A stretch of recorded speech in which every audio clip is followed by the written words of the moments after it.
There it is. Pretty good, huh? She is amazing. She's amazing. And that guy really loved his role. So one thing me and Sal love to do is scan the classified ads on the internet for people that are selling junk, because they're always expecting calls and they'll stay on the line for a long time because they really want to sell their junk. So we call these people a lot. So me and Richard today are playing husband and wife. We're calling from a gym. We got some gym ambiance going on, and we got some funny sound effects of gay guys getting and old ladies getting and this is how it'll go. Show them some sound effects, Rich. That's me lifting weights. Yeah, the women will be Rich lifting weights, and the men will be me. That's me lifting weights.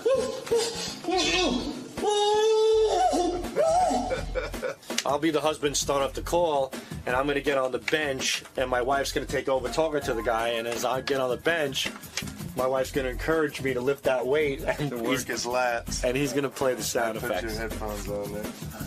There we go. Okay, this is somebody selling a bearing press. We're going to mistake it for a bench press. I don't even know what a bearing Neither press do I. is. Hello? Good morning, Chief. How are you? Hey, what's happening? What's happening? Hey, I'm calling about the bearing press, the bench press you got for sale. Right, yeah, I still have it, sir. Yeah, I'm here at the gym with my old lady. We're looking for a new bench press, so this works out pretty good for us. Spot me, honey. I got my wife on the bench here at the gym. Give me 1 second. I got 225. I think I can do it. All right, Spot babe. me. Hold on, pal. I want to talk about the bench press with you. Hold on. Go ahead, babe. Here I go. Push it, babe. Push it. My husband's doing his lats. Hold on 1 Give second. me 2 100 plates on each side. Here you go, honey. Here we go. Yeah! Go, go. Oh, that looks great. It's not a bench press, it's a bearing. What's that?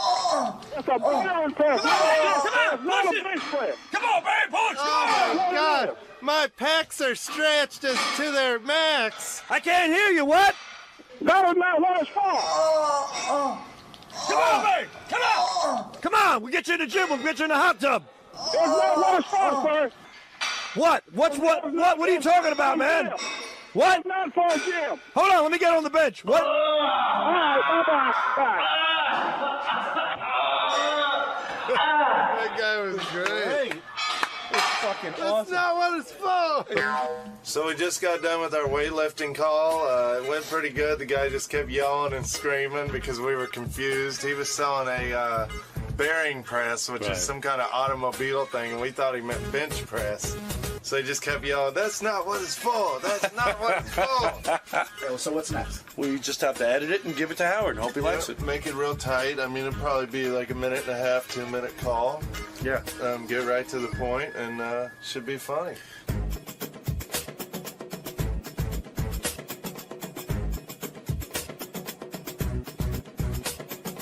Here you go, honey. Oh, he just did 225. Hey, I'm going to play a phony phone call. Here's a good one. Sal and Richard they're into a new phase where they just love, like, getting people on the phone and just annoying them and then annoying them some more and then annoying them and then annoying them. You know what I mean? Yes. And this is a perfect example of this. Here we go. This is Sal and Richard's latest creation. Bench press from gym. Hello? Good morning, Chief. How are you? Hey, what's happening? What's happening? Me and my old lady were at the gym. We're looking for a bench press. You selling a bench press? Oh, it's a bearing press. Right. Bench press, right? No, it press bearings on and off axles and stuff like that. Oh, it's got ball bearings in it? Good. No. No, it's a bearing press. Oh, hold on 1 second. Here, spot me, honey. I got my wife on the bench here at the gym. Give me 1 second. I got 225. I think I can do it. All right, Spot babe. me. Here I go. Push it, babe.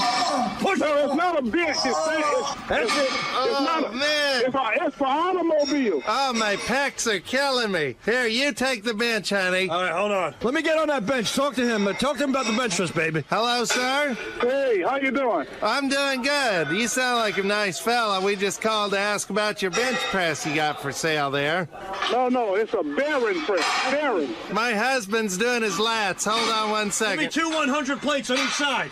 Here you go, honey. Here we go. Oh, he just did 224. It's a bearing press. You press bearings on. My husband just did 224 on his lats. That's a bearing.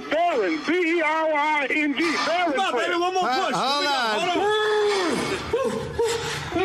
Get it, honey. You can do it. Go.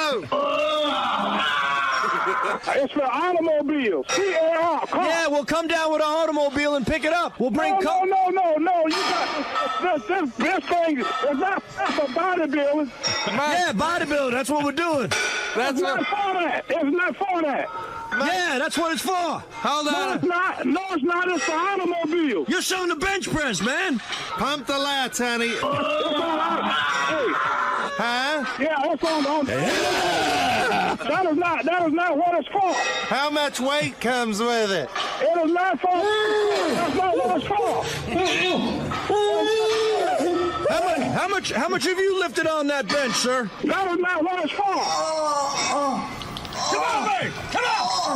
It's not what it's for. That's not for bodybuilding. That is not what it's for. You want to meet us at the gym? That is not what it's for. Come on, we'll get you in the gym. We'll get you in the hot tub. It's not what it's for, sir. All right, take care. No, I gotta go. All right, bye-bye. Bye. It's like the Three Stooges. What in the world is that guy hanging in there screaming at them for? I love that. That sound effect with George Takei. It's like a madhouse. So here's the final prank call for the special, and this one people are already saying is an instant classic. It's the Jack and Rod jingle prank call. What had happened was Richard and I were out having lunch one day, and we bumped into an old pop DJ. And the funny thing is, on his particular show, the one thing I remember about this guy is that all he did was play jingles after jingles. You hardly heard any music. It was all jingles. So Richard and I were laughing over the fact that the show consisted of so many jingles that Richard came up with the idea of, hey, why don't we do a Jack and Rod show where we just play jingles? And this was actually our most involved prank call we've ever done, because not only were we going to do a prank call where we had to play these jingles, but we had to record them ourselves. Yeah. And luckily, here where we work, there's a couple of really talented singers. So our first job was to bring in the singers and record the jingles. So here that is. Richard? Hey! How's it going? Hey, what's happening? Good to see you. See you. Mwah. How you doing, Jim?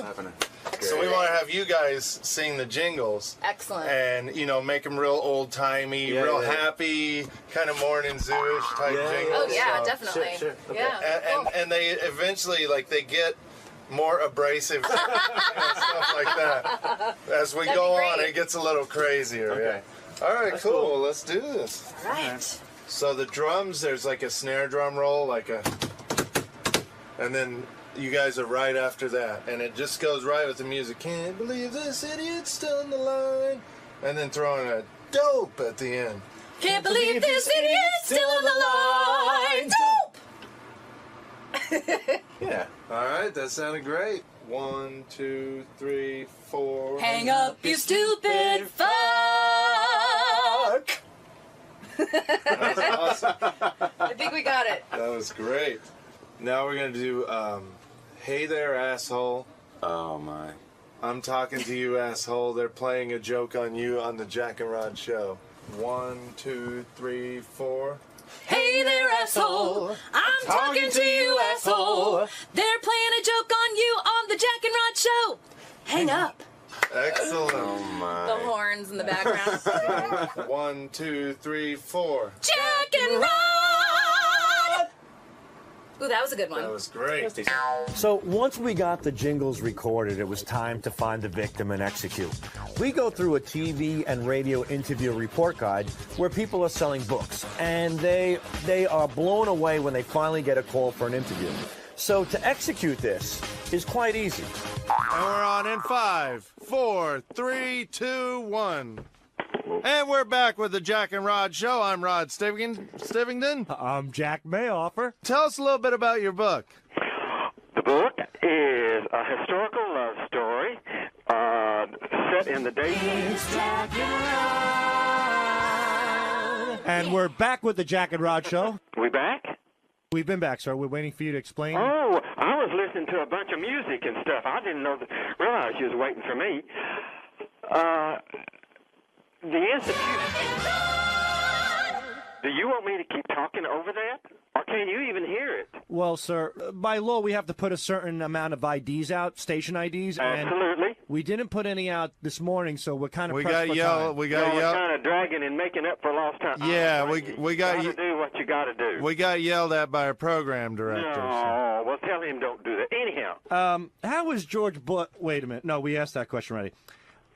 You said Iraq is like a civil war. What do you mean by that? Oh, Sunnis and Shiites. Yeah. It's a religious. They're using religion as an example. It don't matter. Can't believe You this can use kid's any still situation alive. as an example. You can use religion. You can use politics. You can use Hang up your stupid slavery as part of politics. And then you let words become what they never Hey there, meant to asshole. be. We don't want to talk anymore. We're They're going to playing a fight. joke on you on the So you Jack get and Rod Iraq. Show. Hang up. You get the civil wars in early Iraq. This dope has no freaking clue. People say they don't want to fight, and they do, and they pay for it in the long Now run. let's not talk anymore. Let's just keep doing this. Like every time. Hello, like. When will this dope get the joke? Jack and Rod. You still there? Another insulting one. Asshole. Hey there, asshole. I'm talking to you, asshole. They're playing a joke on you on the Jack and Rod Show. Hang up. That could be a good. Are we still connected? Hang up, you stupid This is the best right here. Wait for him to say something. Hello? Do the snapping ones. The last one. When will this dope get the joke? Jack and Rod. Hello. Hello? Hey there, asshole. I'm talking to you, asshole. I can hear you part of the time. Part of the time I can't. Hang up. Stupid man. You stupid one. Hey, go. Just. Oh, he hung up. that was a great click. Yeah. It was awesome. He left me hanging. I'm such a loser. That was awesome. That was great. Oh, in the end, whoa, what was that? I think the Jack and Rock call went really, really good. I liked it a lot. I don't think we can ask for a better person. It just went perfect. The guy was great. Everything turned out to be really, really good. Really good. Yeah, that guy was good. His reactions were good. He seemed frustrated, so I think it worked out great. Yeah. You know, it's not very often we get a good one on the first try, so we got lucky with that one. It usually takes several tries to get somebody good. One of the better Jack and Rod calls. I think it was great, yeah. Yeah, definitely. So these guys created a whole bunch of jingles. They did a lot of work on this, and they got a guest on the phone, guy looking to promote a book, and it just jingled. to death. They just jingled like madmen. So here it is, Jack and Rod with their jingling to death bit. And we're back with the Jack and Rod Show. Tell us a little bit about your book. The book is a historical love story set in the days. And we're back with the Jack and Rod Show. We got to do station IDs. Our program director's all over us today. But Backing up a little bit, you'd asked me about the book, and it's a historical love story, and it's located. We back? We've been back, sir. We're waiting for you to explain. Oh, I was listening to a bunch of music and stuff. I didn't realize you was waiting for me. George Bush, how was he like Abe Lincoln? Oh, Abe Lincoln was a lot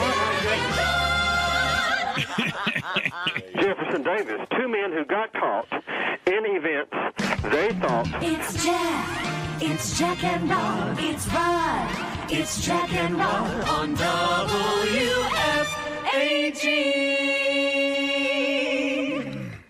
Hello? Mr. McKinney, let me ask you this. How was the war traumatized over political institutions? the main political institutions that were Trump. Cuddle up with your coffee and kick back to the smooth sounds of Jack and Rod. The main ones that were battered by the war is our founding Having principles. fun with Jack and Rod on WFAG. Yeah. Laid down by the Constitution. And that Constitution made for a limited Time for the weather with Dick Bukkake. Cloudy skies today, winds out of the northeast 10 to 15 miles per hour, and Sunday sunny with highs in the upper 50s. Have a swell day, Jack and Rod. The institution. Do you want me to keep talking over that? Or can you even hear it? WFAG.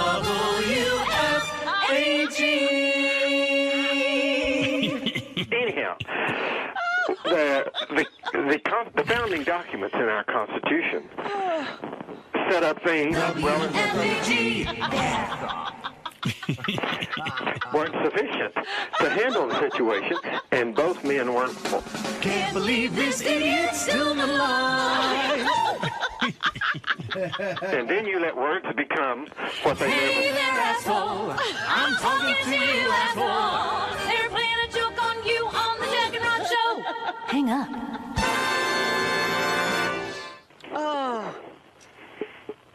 The civil wars in early Russia. Jack and Rod. You still there? Hang up, you stupid fuck.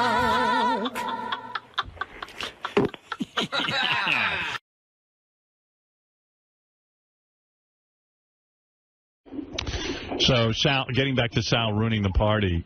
This is Ian. And what's so great about it is, like, Sal wants to know why his wife's angry with him and why she's not in love with him. But not only did he moon the picture with his wife, you know, kissing this guy, they had a big picture of Ian's wife up, you know, for the birthday girl. Right. That everyone can sign. Yeah, Sal went over and drew jism all over her face, which, by the way, I don't even know how you draw jism. Artie said to me, how do you draw jism? Yeah, like, how do you do that? Can we see the picture?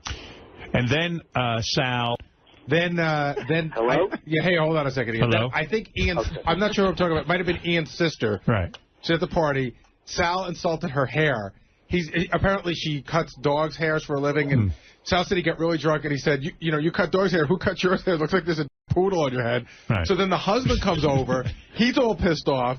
And Sal says to the husband, who's got sort of like a rock star haircut, he goes, you look like Dave Grohl with AIDS. Right. Then they end up in a parking lot. Sal says he downs a vodka and grapefruit, the glass, and then he drop kicks the glass in the parking lot. Then he decides he has to pee. So he takes out his dick and he starts peeing, like, you know, to make a big stream. An arc? An arc. Oh. Then Sal's supposed to get a ride. Where is he doing that? In the in back? the parking? No, in the parking lot. They're supposed to get a ride home. So this couple that's supposed to give him a ride home, they're going to go pick up they go, we'll be back. We're going to pick up our 17-year-old son. And then we'll come and pick you up. And Sal goes, you don't need to pick him up. Right now he's in the front seat getting his asshole fingered by a cheerleader. So now the woman won't drive Sal. Nobody will drive Sal because everyone's afraid to have him in the car. They finally get him in the car, and Sal never put his dick back in his pants. Oh, my God. So now he's asking Is his wife sitting there with him? Yeah. He's asking the people that are driving him if they want to play Guess What's in My Pouch. Then he ends up back at Ian's house. And this one I don't understand at all. Sal said he got in there, and he doesn't remember why, but he took a whole thing of bananas and started hiding them all over the house. But, like, he stuck one in the toilet and put them under the pillow. So Sal says he gets up the next day, feels really bad, sends the girl whose hair he insulted, you know, flowers, calls Ian to apologize, and then he says it's the next night. Sal goes, it's really weird, you know, the whole time my wife isn't saying anything, and I'm thinking, she's handling this very well. So he says Friday night was the night this all happened. Saturday night, he goes to have sex with her, and he goes, hey, honey, you ready for a little this and that?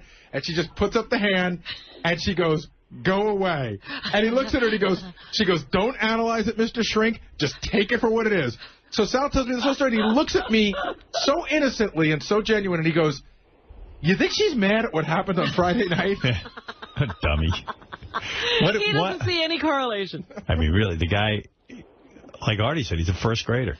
Obviously. He's in first grade. But do you think he has no control over this at all? Hello, dum-dum. Yeah, I don't know. I don't know. He is a legend in my house, Howard, because my kids love the fact that he pulled the plug on the TV on New Year's Eve at the New Year's Eve party. Right. Lucas loves that, but Lucas is 11. Right. And he thinks that Sal's the funniest You guy mean ever. when the ball was ready to drop, he pulled out the plug. And this was another one of his wife's friends' parties. Right. Yeah. He always ruins his wife's friends' parties. When you think about it, I mean, you know, you've seen that ball once, you've seen it a million times. You know what it means to people. People just wait for it. Yeah, you can just turn your back and ignore the ball. Yeah. You don't have to take everybody's fun. Where is Sal? I mean, he's here. He's here. I don't know. Come on in, Sal. Sal, how do you not know that's your wife's going to be mad at you? You're sticking your ass out in pictures. You're drawing Your dick's jism. hanging out in the car. Nobody wants you in there. And she's stuck with you. Nobody wants to drive you home. She has to go with you. Right. She was quiet. She was awfully quiet. Yeah. And I didn't dare question it. You know, I said, you know, I took the benefit of the doubt. I said, you know, she's quiet. Maybe she just, Hey, I quieted her down. Maybe she just had a good time. This is very pleasant. Dude, you know when a broad's quiet, that's bad. Yeah, but you know what? It's one of these things like she's quiet, and I know if I, God forbid, I say the wrong thing, then it's like World War III in the fucking house. But why are you roasting everyone at the party? Like, why is that your role? Do you want to just be the center of attention? I really don't, Howard. You do. I was good all night. Nah, you do. Not anymore. You don't even know that? I don't even.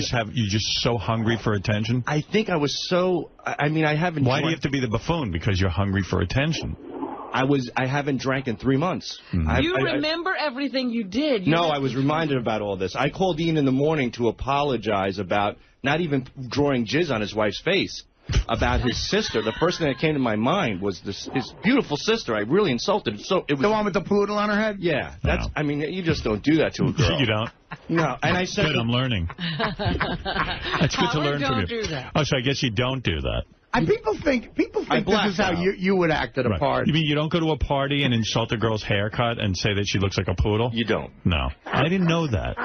Really? So I'm learning. And if it's a person's birthday and there's a picture of them, you don't draw jizz on the face. Yeah, how did you draw the jizz? What did you make? Like, draw jizz? Looks like a cloud, like a splat, right on the forehead. In white? No, with a Sharpie. So it's black. Here, draw jizz on this picture. That's not true jism then. Well, it was a splatter mark, and then I drew drips like a candle melting on her cheeks. But that was in black? Did you label it jizz? Do you put a big arrow and say, no, it worked out. Draw jizz on Mark Teixeira. Hold on. There was another thing. She was wearing a skirt in the picture, his wife, his beautiful wife. And so did you have some cum dripping down? No, I drew an arrow to a pussy and wrote, "Wish I was here." Oh, that's nice. Yeah, her mother's gonna love that. Oh my God, Jesus! At least that's flattering. I feel bad. You know what it is psychologically, if you want it's a learning like 2 process. cents. Not really, because you embarrass me when you break me down. No, I'm just saying that what it is if you could think of yourself as a starved child, because, you know, your father didn't pay attention to you and all that, and you're so starved for any kinds of attention that you go to these parties, and rather than be ignored, you'd just rather act out like a baby and get everyone talking about you and focused on you. Well, yeah, they sometimes say that people, you know, who grow up with a lot of negative reinforcement, that's the only way they know to get attention is to make everybody upset with them. It's like a tantrum. It's like when a baby, like he even acted like a baby. He pulled his penis out and couldn't had to just pee all over himself, you know. I have my own theory. Yeah. He's stupid. No. He's not stupid. He's not stupid.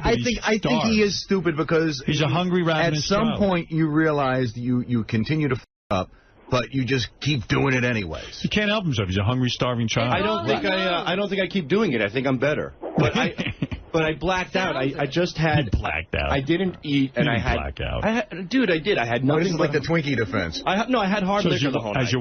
Has your wife talked to you at all? Yeah, you know. Like, get the kids in the bath.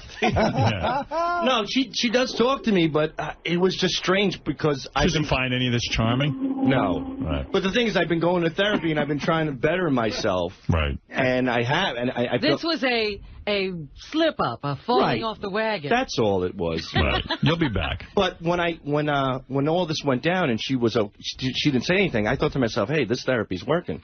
Because I think that she's in love with me again, and she's willing to dismiss all this. Oh. Yeah. So when I get in bed with her Saturday night, I go, she looks at me, I go, hey, honey, now it's your turn for some fun. I said Saturday night. I got drunk again Saturday, and she looked right at me, she goes, get lost. And that's why I go, get lost. She goes, and don't pull this, don't analyze this to me like this. Don't pull the shrink In other words, it's pretty simple what you're up to. Yeah. So it doesn't take a lot of analysis. Your wife's so hot, too. It's a shame. Right. Well, what's a shame about it? It's just a shame that, like... She's stuck with you. Yeah. She's so hot. It's too bad. Wait a minute. You think therapy's working because your wife's putting up with your shit? No, I think it's working because I'm trying to change myself, and I think she's... Yeah, but you're not. I'm thinking about all this successful... Shut up the health club in Pittsburgh because he was rejected by women all of his life. Yeah. Sounds not that bad. No, but I'm just saying, I just know there's so many guys out there who would, like, worship her. Like, treat her right. She chose Sal. Treat her right. Like, they buy her the Land Rover. Right. She thought he was cute and funny, but she expected him, I think, to grow up. You know, people go out, they get drunk, they do stupid things at parties. It happens. You don't, in front of your wife, you don't whip your dick out and, like, start playing Find What's in My Pouch. Dude. Chicks don't like that. The girl... You're pissing all over stuff. You're drawing jizz on her friend's face. That's wrong. You're insulting everybody at the party. No. Well, I was trying to have... Look. You're no one to be proud of. Most 40th parties you don't remember anyway. Remember Dick Van Dyke in his TV show was a comedy writer. Right. But when he went home, he was like a regular guy. In the office, he got crazy with Maury Amsterdam and Rosemarie. Right. That's where you can go crazy. At home, you act normal. Sure, he fell over the ottoman, but that was by mistake. Right. All right. I don't know. I mean, I'm just trying my best. I got drunk one night. Trying my best. I am. I really am. Do what? Even the drinking to that level that you black out. What's that all about? That's about trying to numb yourself, trying to forget about things. Self-medicate, Yeah, why not? Right. I mean, what else? Go for it. I'm going to be 40 in a month. I got about 25 more years. Yeah, right. It's already all over. Look, the guy I admire the most just called me a piece of shit, said somebody else should be f***ing my wife. Right. Artie Lang said somebody probably is. Well, that was a stupid joke. No one's your wife. Come on. They're not. You're not. And nobody else is either. Right. Yeah. And nobody's losing weight on jet skis either, Artie. I mean, but that's a different story. I knew jet skiing could get you that thing. Yeah, Somebody would jump on a jet ski. My ass is a little flabby. I'm going to hop on a jet ski for a half hour. You jet ski for a half hour? Well, you can't afford one, but if you can afford a jet ski. If you could afford a bike and you rode on it, you might lose weight. All right, Sal, interesting life. You're leading. Well, it was just a relapse. Whatever, not a relapse. A relapse of assholeness. The asshole gene. What were you trying to say? It was a what? What was the word used, Robin? I said it was a falling off the wagon. Yes, temporarily. I'm not an alcoholic. I'm going to continue to drink. I have no problem with that. I'm just going to be a little bit more mature about it. The definition of an alcoholic is you become an asshole when you drink. Right. So clearly that's happening. Yeah, but he's an asshole when he's not drunk. I wouldn't say that. Are you that big of an asshole? I think it helps him. No. I haven't done something like that in a long time. He becomes a bigger asshole. Have you done things like that not drinking? No, never. Sal, listen to me. You're a good guy. Thank you. But here's Ian. What he's trying to say is that you ruined his party. Go ahead, Ian. Yeah, no, at most of the party, for most of the night, he behaved himself, but it was towards the end. He had one too many, and then he first actually started with an anti-Semitic rant. I don't remember. And then what did he say about the Jews? I didn't say anything about the Jews. Don't let him manipulate. I do remember. I was praising the Jews, and they took it as an offensive thing. What did he say, Ian? I don't know exactly what he said, but he was going on for 5-10 minutes about that.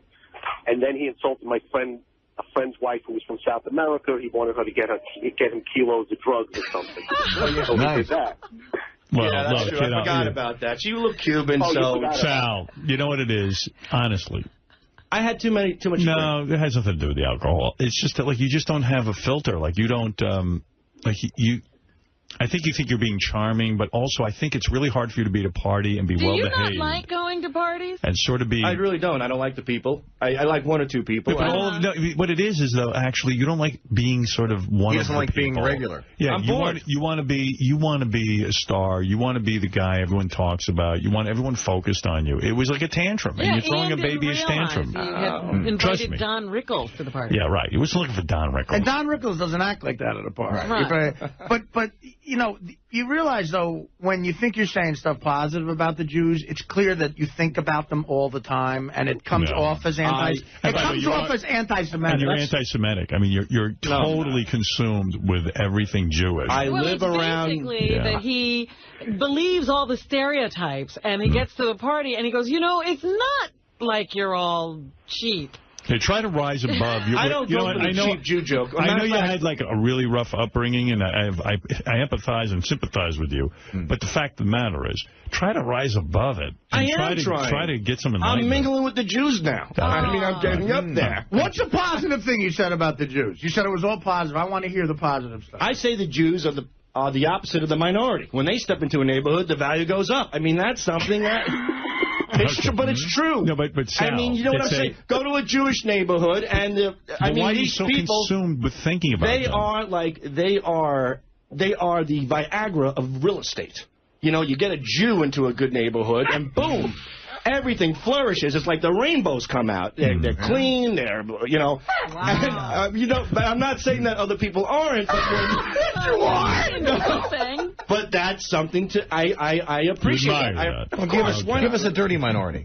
Who isn't clean? Nobody. Italian. I grew up with Italian people. Italian. No, I know you're going right to the blacks, Robin. I'm not saying that. But I unfortunately... Blacks and the Hispanics. But that's because they didn't get a fair shake in life. All right, go ahead. Go back there. Make some fun. I'm not going to make any racist remarks. Yeah. Because I don't believe that. I got the whole picture. Thank you. Howard, I should have followed your example when you didn't invite Sal to your wedding last year. Absolutely. I didn't want a guy whipping his dick out, pissing into you know what I mean? You didn't mind me doing it at Jason's party, though. You begged me to put my balls in the pumpkin soup. You didn't do it. No, I didn't, because I was straight, you know. But that would have been a good one. I have to. That would have gone down in Sal history. He doesn't want you ruining other people's parties. I go, come on, Sal, put your balls in the pumpkin soup. Make it happen. I was like his dancing bear that night. I did anything he wanted. All right, it was thank fun. you, Sal. But, I wish we had drawn jizz on... Sal, you don't have to do it now, but for the next commercial, here's A-Rod on the cover of the Daily News. Draw jizz on A-Rod and bring it back in. Because I want to see what it looks like. You want to know how to draw jizz. On A-Rod. Why does it bother me so much that, like, A-Rod's going out with Kate Hudson and, like, Goldie Hawn and Kurt Russell are at the game? And it's like the whole family's because now. these are shallow broads that don't have any ability to love somebody for who they are. They just see a guy swinging a bat who's good-looking, who's popular, and they want to suck his cock. There's nothing else behind it. Is that why it bothers me? Yes, it does. Thank you. Because you have a beautiful wife, so you really don't fall within these circumstances. But there are a lot of hard-working men out there who, you know, that are good guys. Who want to be with them? Right, and she would look at them like oh, my God, he's on the train. Ian. Yes, sorry, I'm just getting off the train. Sorry. Oh, my God. Did a helicopter fly into the train? Leaving the station. That's what I think, Howard. Women are just shallow. You know. Kate, there's something about Kate Hudson. That broad. Remember, Howard, you said you thought you could get her? Yeah. She's a little player, that broad. She likes... She likes to hook up with high-profile guys. Yeah. It's clear now you could have got her, I think so. Yeah, now I'm starting to see a pattern. And by the way, A-Rod's got a chance to redeem himself. We're probably going to make the playoffs, motherfucker. And let's get some hits in the playoffs. It's time to rest. Didn't A-Rod save a game the other night? He did, Howard, but okay, he did. The way. He hit a home run, but it's August. I want October hits from that motherfucker. Is that the jizz on? Yeah. Who'd you draw it on? What'd you draw it on? Who's the guy? This is all right. Now he drew it on Texera here. That's supposed to be jizz? It looks like it's just raining from his hair. I know. It's raining. It's lots of load. I watch Bukkake videos. That's how I perceive that's how you draw a load? Yeah. All right, well, thank you. That's terrible. A horrible load. Thank All you, my Sal. loads are horrible. Ask my wife. Thank you, Sal. Has she haven't had sex with your wife since the party? No, I haven't. She said get lost and don't analyze it. But she when said, do you go back to therapy? It probably will take us. I'm so embarrassed to go back because I have this guy. He doesn't believe me one bit. But I thought that I really was excelling and I was doing well. I thought I was like one of those like somebody that he was proud to say, hey, I'm transforming this asshole. And now I got to go back and tell him all this. So I feel like you're embarrassed. I'm embarrassed to face my therapist. I love that Sal. I know you're not a sports fan, but Sal thought Mark Texera was A-Rod. Right, he doesn't even know A-Rod. They're all the same. They're all tall, Spanish, and rich. Spanish and rich. God bless them. Sal, go home. All right. I mean it. Sal, your lucky Laura is a good sport.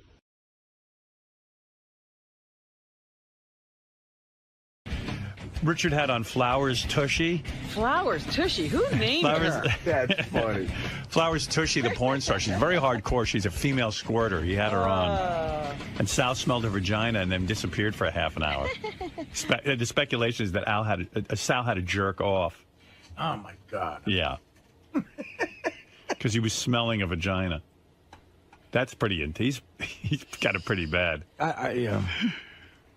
So anyway, Flowers Tushy was on the inside the porn actor studio. That's where Richard pretends to be James Lipton. James Lipton. And it's pretty funny. I'll play you some clips. Why not? All right. Here's Flowers Tushy explaining squirting. Which, don't you think, is this some chick peeing? They say it's not. No. Do you agree with some scientific researchers that female ejaculate originates from the Skeen's gland? I do agree with that, yes. Yes, because it expels from the urethra. So, there's a lot of speculation as to whether or not it's urine because it comes out from the urethral hole. So, but I'm, when men ejaculate, it comes out of your urethral hole too, so. Is that what that thing is called, the urethral hole?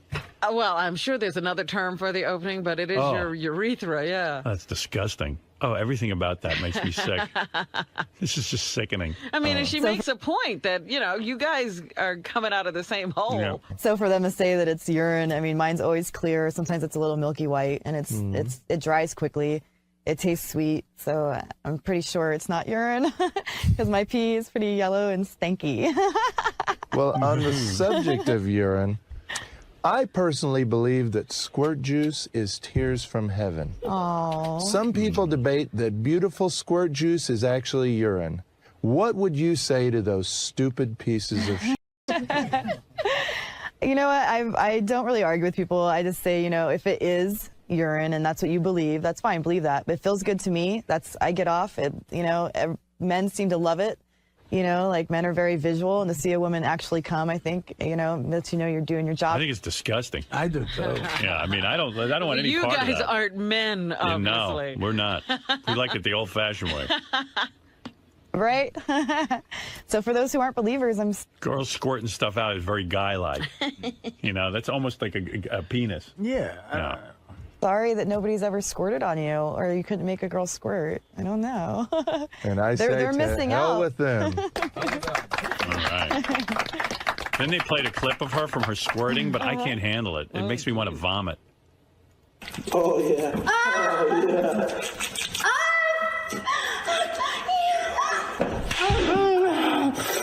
Oh, yeah. Oh, I'm going to throw up. Yeah, me too. What the what was that? That was her drinking her own... Drinking it? Yeah. Oh, stop. I know. It's sickening. I'm not going to play the rest. Don't worry. I call it nectar from heaven. So then Flowers Tushy comes up. Sal comes up from the audience to smell her. And you can, Sal's voice gets real creepy. And oh, really? Because he's smelling a vagina. And, like, you know, to me, like, that wouldn't get me off. He gets off on it. Yeah, yeah, but he likes to see those spitting things. Yeah. He's a weird guy. My pink box. Do you want to smell it? There is a young Italian boy with raccoon eyes and magician goatee in the back row who has requested that he smell your vagina. Yeah. Yes, feel free, my pervy Italian raccoon-eyed student. Okay, let's hear it.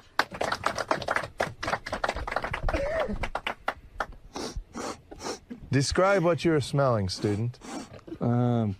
It's like an Irish Spring commercial.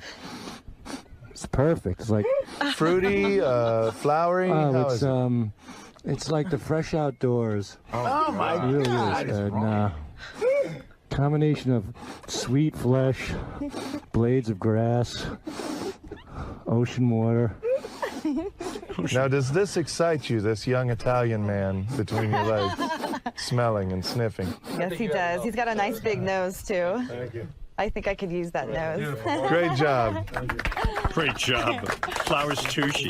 I can't eat or drink anything. Right Wait, you want to be even more grossed out? Yeah. The guys just told me that she had told the producers of the show that not an hour before she had with a guy and had not showered. Oh, my goodness. And Sal liked it. He gets off on the oddest stuff. Yeah. Man. Sal's weird. Sal's latest thing is that he's going around now. He's having he had a tag sale at his house Oh, no, you're kidding. because Poor Sal is broke. he's broke. He has no money. But I said, you know what? I know Sal makes a decent living. I'm not saying he's wealthy, but he makes a decent living between his stand-up and what he makes here. What's going on with him? And then you find out he's broke But he went to the Seinfeld concert last night for $200 a ticket. He also complains, like, he'll tell me, like, oh, we're broke, and then he'll tell me that his wife bought a $1,400 handbag. Yeah. Well, of course he's broke. Yes. That's how you get broke. But you got to hear about his tag sale, Howard. It's really funny. Should I have him come in? What do you mean it's funny? Well, he's funny about it. He's broke. He's got no money. So now he's What are they selling? Kids' toys, anything. Like they're selling the children's toys that they don't need anymore. Anything in the house, because he said. So how much did he make at the tag sale? I don't know how much he made, but he told me a black guy drives up to his house.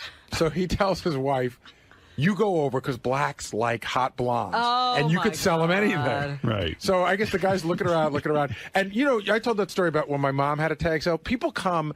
And no matter what you have something priced at, if you were giving away a Cadillac for $1, somebody say, "Can I have it for 50 cents?" Right. You know what I mean? Right. So Sal said he's got one of his kids' books there. You push the button, it makes sounds, everything, and it says $1 on it. So the black guy says, "How much?" And Sal goes, "Well, it says $1." And the guy goes, "Would you take a quarter?" So Sal goes, "Okay." So the guy goes into his pocket. Okay. He goes into his pocket, and he goes, "You know what? Don't have a quarter." Oh, my God. He goes, "Can I just have it?" So Sal's totally intimidated by him now, and he goes, "Sure, take it." Guy throws it in his car. Sal figures he's gone. He's out of my house. It's fine. The black guy left. Yeah. Throws it in his car, doubles on back to the tag sale, and he goes, "Got anything else for free?" Oh, my God. So Sal's now so intimidated by the black guy that he picks up a huge box of children's toys. He goes, "You got kids?" The guy goes, "Yeah." Sal carries it to the guy's car. I put it in his trunk. And I shut the trunk. And I said, "God bless you and your children. Have a good day." Because you're afraid of a black guy? He looked like Seal without the money. Right. He was big. He was, and he was dark. And I'm not big saying and dark? Yeah. And he had scars. And if they have scars, Oh, my God. it ain't They have scars? it ain't from falling off a skateboard.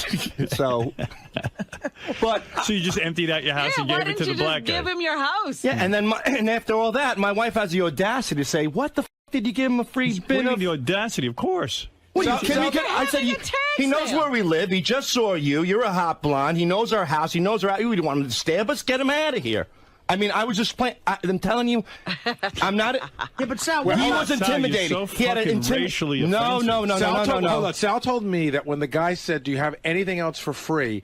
he wasn't sure if the guy wanted to know if you had anything else for free or if that meant give me your stuff. Right. What do you mean you don't know? Dude, okay. There's two ways of saying anything for free. Hey, you have anything for free? Right. Or, got anything else for free? What's the difference? What does it mean? Yeah, I don't hear a difference. There's only one way to say no, though. Well, he's going to be back because you're a pushover. He knows he can have Exactly. anything he wants. What'd you think? You're an idiot. Maybe we should dump this for the replay. What's going to stop him from coming in your house at 3 a.m. and going anything else for free? Now? Right. My wife, take her. She's free. That ain't free. She's free to go. You look at all black people like the rabid wild No, animals. not at all. There were other black people that came and went respectively. No, there were old. Respectively. Respectively?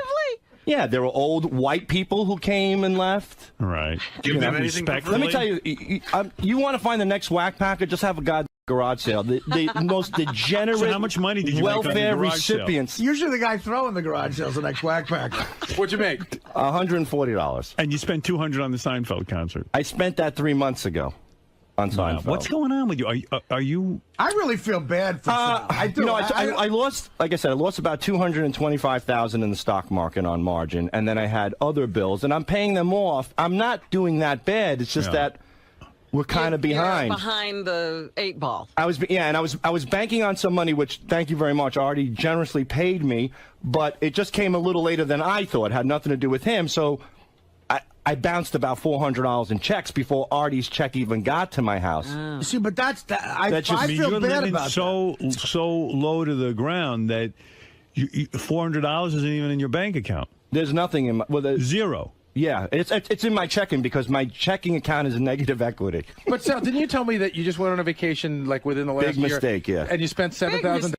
Big fucking mistake. You just spent $7,000 on a vacation. I mean, when why did you do that? Hey, by the way, can I tell you? I don't know if we ever talked about this on the air, Howard. The vacation. Did we talk about this, Sal? No, the vacation breakfast? to Florida. He was so broke on the vacation to Florida that at one point in Miami, he had to take the family around in a bus. They got on like the public bus. Yeah. Because he couldn't get anywhere. But he said that they went to breakfast, gave the guy his credit card. Him and the family leave at the hotel. You know how the hotel gives you your own card? Right. So now you're in the clear. Yeah. I got the card. We could do whatever we want. Yeah. So I go down, I have breakfast with the kids, and there's like a little Filipino man, really nice man serving us. And, you know, we eat and everything. I give him the card. I sign my name, you know, close the book, walk out. I'm in the middle of the lobby, and all of a sudden this little Filipino comes running in and goes, your card's no good, no good. I go, what do you mean? I go, I'm at the hotel. He goes, no, canceled, no good. And now I'm like, oh, I'm so embarrassed. I'm in front of people and stuff. So I go, relax, I'm not a thief. I go, I have money. Start ripping the to her, right? And she's Why saying is that there no money in there? Because again, she moved money. She moved the money out of a savings account into the checking account, which was negative equity again, and the bank froze the account. Negative equity. Jesus, my whole fucking life. Everything all these financial negative. He has no money. He's negative equity. You see, I found. Negative equity. I found. Do you know what equity is, though? What is equity? What is equity? Equity is it's cash, it's securities, it's anything that's tangible. As to cash, it's equity. But I was but in the account, the term that they use is your negative equity. If you're overdrawn, right, is what you are. Exactly. You're broke. Exactly. I'm broke. Negative equity. No, but hey, look, Mom, we've got negative equity. So now I don't. You knucklehead. Negative equity. I don't know what to do, so I have to call my mother-in-law, and she has to wire money over. That's a fun conversation. While you're having the Filipino guy still stand at your elbow. I love that Sal's job was managing people's money. Right. Then on top of everything else, my buddy Jerry shows up at this goddamn hotel, who I used to be in Wall Street with. He's a big shot, and I used to be pretty good. He's got his kids. He goes, you going to the 𝐒𝐚𝐥𝐿? I go, yeah. He goes, yeah, I just rented the new Range Rover. You know, we're going to take the kids watch hopping. What else? And I'm like, you know, this guy's going to ask me to chip in for gas. That I don't want him to know. I'm broke right now in Miami with negative equity. So I go up to the concierge and I ask him where the bus is. We walk for about a mile and a half to get on the bus, which is interesting minorities on that thing. Interesting. We get on the bus. You know what, Sal? What you're finding out is what you have to be exposed to when you don't have money. Well, it's fine, Other but people. I tell Jerry that I don't want to jump in the Range Rover. I go, we're getting a town car, you know? Right. Yeah, right. We get in this beat this bus. All of a sudden, I see Jerry. He comes back. I don't know where he was. He's unloading the car. He's got a bunch of stuff. And we pull up. Oh, no. Bus. Do most of your friends ask you to chip in for gas whenever they give you a ride? Yeah, absolutely. Except for John Hine. You're kidding. Hey, well, that's work, though. You got it. I mean, it's $5 a freaking gallon. You got it. That's to work. But I'm saying when your friend gives you a ride on vacation, he's going to say, "Can you please give me gas money?" I feel obligated to give him something. I see. All right. So you get on the bus, and that's it. I get on the bus, and then, like I said, a whole school or whatever you want to call them of these young, very intimidating looking Puerto Rican kids get on the bus. So I'm sitting there, and my 3 kids are sitting on the chairs, and you think you were taking them into a Scared Straight episode or something. Right. And I swear to God, I must have tapped this young Puerto Rican girl's foot, just like that. And she turns around, she goes, yo, what the f is up with that? Now I'm boiling, I'm seething, I'm broke, I got my kids on this bus, and I realize if I say one word, forget it. They're just going to fillet me like a fish right on this bus. I'm going to go home in a body bag, and that was my... So you got yelled at by Puerto Ricans? Wow. No, not Puerto Ricans. A young Puerto Rican girl. They can get a little feisty, so she was feisty. And let me tell you something. I sympathize with them. If I drove that bus every day, I'd probably be just as nasty and angry as they are. Sounds like it would have been a lot more fun to stay at home and save $7,000. It was, and then I lost lots of money. So now I go home and I have no money. Yeah, well, you're an asshole. When you have negative equity, don't spend $7,000 on a vacation and don't spend $200 on Seinfeld tickets. Can you imagine the mother-in-law who's getting the call that they're down in Florida on a vacation and they don't have any money and she's got to wire it to them? So embarrassing. You're like a migrant worker. No, I felt bad because Sal worked for me at Westbury Music Fair, and, you know, I told him, okay, the check will be there in a couple of days, but and again, this is I don't know if it's arrogance or whatever, you just don't assume that it's needed. The people that we work with. You did him a favor because he'd only spend it anyway. But I don't. I feel bad that you bounce checks because of that. I mean, well, it's not your fault. But I want to give you the money for the fine at the. No. I never. I don't need it. I really don't. I mean, I'll get ahead eventually. Because you get fined if you bounce checks, and I mean, you don't want to start bouncing. But Howard, there's something going on. Even as far behind as he is, I don't know why. I mean, he's been here for 2.5 years. He's working every weekend. He said something really funny to me yesterday. He goes, maybe I ought to take the finances over for my wife. You think I should take that over? I'm like, well, you might want to take a peek at it. Why don't you take a peek at it? He's right. I said, do you have a private account going on? Because I'm getting a little paranoid. I'm thinking she's building a little nest egg on the side. As soon as it gets big enough, she's like, hasta luego, asshole. Wow. All right. But I don't know. Hasta la vista. No, luego's another one. You can say hasta luego. I don't trust anything he says. But I really don't. But things are, things are going good with the wife now. All right. Now that I'm broke, that's probably why she's so happy. She's probably got to the level she needs to be in that private account. Yeah. I don't know. I'm sorry. It's depressing. But Colin Quinn opened up for Jerry. He did an awesome job. Yeah. And how was Jerry? I was not that impressed. He's good, but a lot of recycled stuff, It's like he takes his old material, and it's the same premise and just adds new jokes to it. It really wasn't that impressive. All right, Sal. Well, Sal, big stand-up comic himself. Hey, one last thing, Howard. Critic. And critic, right. One last thing. Sal was in the elevator last night complaining. The show was at the WAMU Theater downtown, and he was complaining about the Indian tribe that, the WAMUs that own the theater. I didn't know. I go to HSBC. I didn't know WAMU is Washington Mutual. So I'm in the elevator. So you thought it was an Indian? I thought it was like the Indian casinos, the reservations. So the WAMU Theater. Right. So I'm in the elevator with Ross and 5 strangers last night, and he goes, where are you going? I go, I'm going to see Seinfeld at the WAMU Theater. I go, these Indians, they own the reservations, the casinos, now they're buying Madison Square Garden. So he turns around and goes, are you kidding me? I go, no, I'm not. He goes, no, are you kidding me with the Indians? He goes, WAMU is Washington Mutual, you idiot. And all these strangers just start Everywhere laughing. you go, you're an idiot. Yeah. I tell you, you're goofed on constantly. You don't. You seem like you got it together, but you really don't. I think I got it together. All right. Maybe I should stop thinking. What's the name of the name of the theater at the Garden now? Is the WAMU Theater? The old Paramount is now the WAMU, but it sounds like an Indian. It used to be the Felt Forum. Right. Yeah. And then it was the Paramount, right? Right. Mike, you're on the air. Yeah, Howard, I just want to know how much negative equity do I need to have to survive in life? How much negative equity what? Do you need How much negative equity can I have in order to live? Yeah, how much negative equity should you carry is what the guy's saying. I don't know, but I'll tell you this much. Negative equity. If you're at negative equity, you could cut checks at grocery stores. So, like, when we're at negative equity, I'll go to BJ's and buy groceries. And then, my God. No, but then I pay. You ought to write a book, How to Get By on Negative Equity.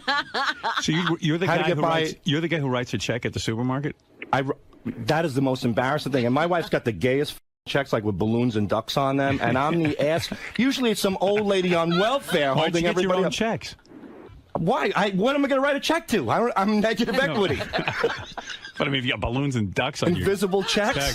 Yeah, so I'm the asshole at ShopRite writing a check. And then some guy asked me for a picture, and he asked the cashier to take a picture of me while I'm taking a check.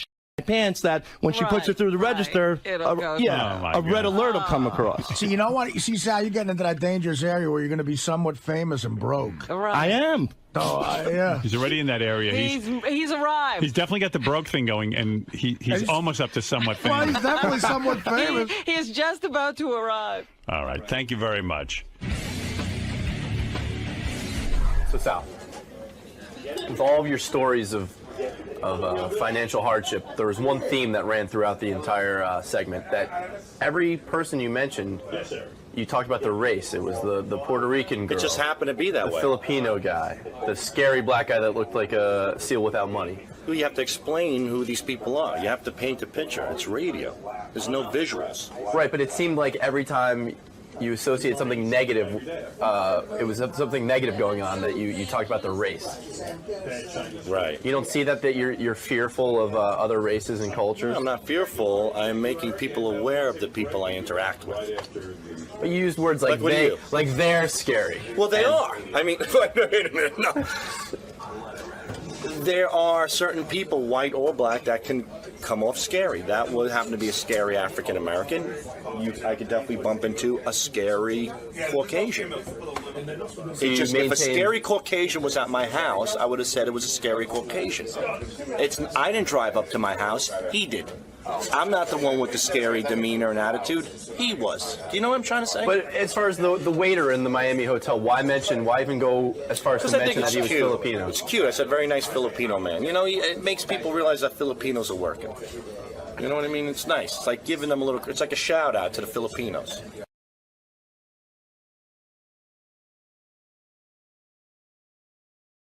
It's burned off your penis. It's going to be painful. There's going to be some blood. Not looking forward to it, to be honest with you. I am. I'm actually honored to be here. Thrilled. Big fan has. Well, I hope it's not as painful as what you just described. Like you've never had warts burned off your penis. All right, maybe a few, but a few. I think if it's under 10, it doesn't count. So no, it's always an under 10. All right, man. We'll see you in the studio. Thanks, buddy. All right, thanks. Yeah. All right. Tom Cotter was on America's Got Talent. I am a judge on America's Got Talent. I, of course, encouraged him, and I felt he was terrific. I think he should have won. But he didn't. America voted. America have voted, and they voted not for Tom Cotter, but he came in number 2. Hey, Tom, good to see you. Be seen. Thank you. Sorry we were late with you. We had 2 black gentlemen in here yelling at each other. I heard that. Yes. And nothing's better than that. Nothing's better than 2 black guys yelling at each other, so there you go.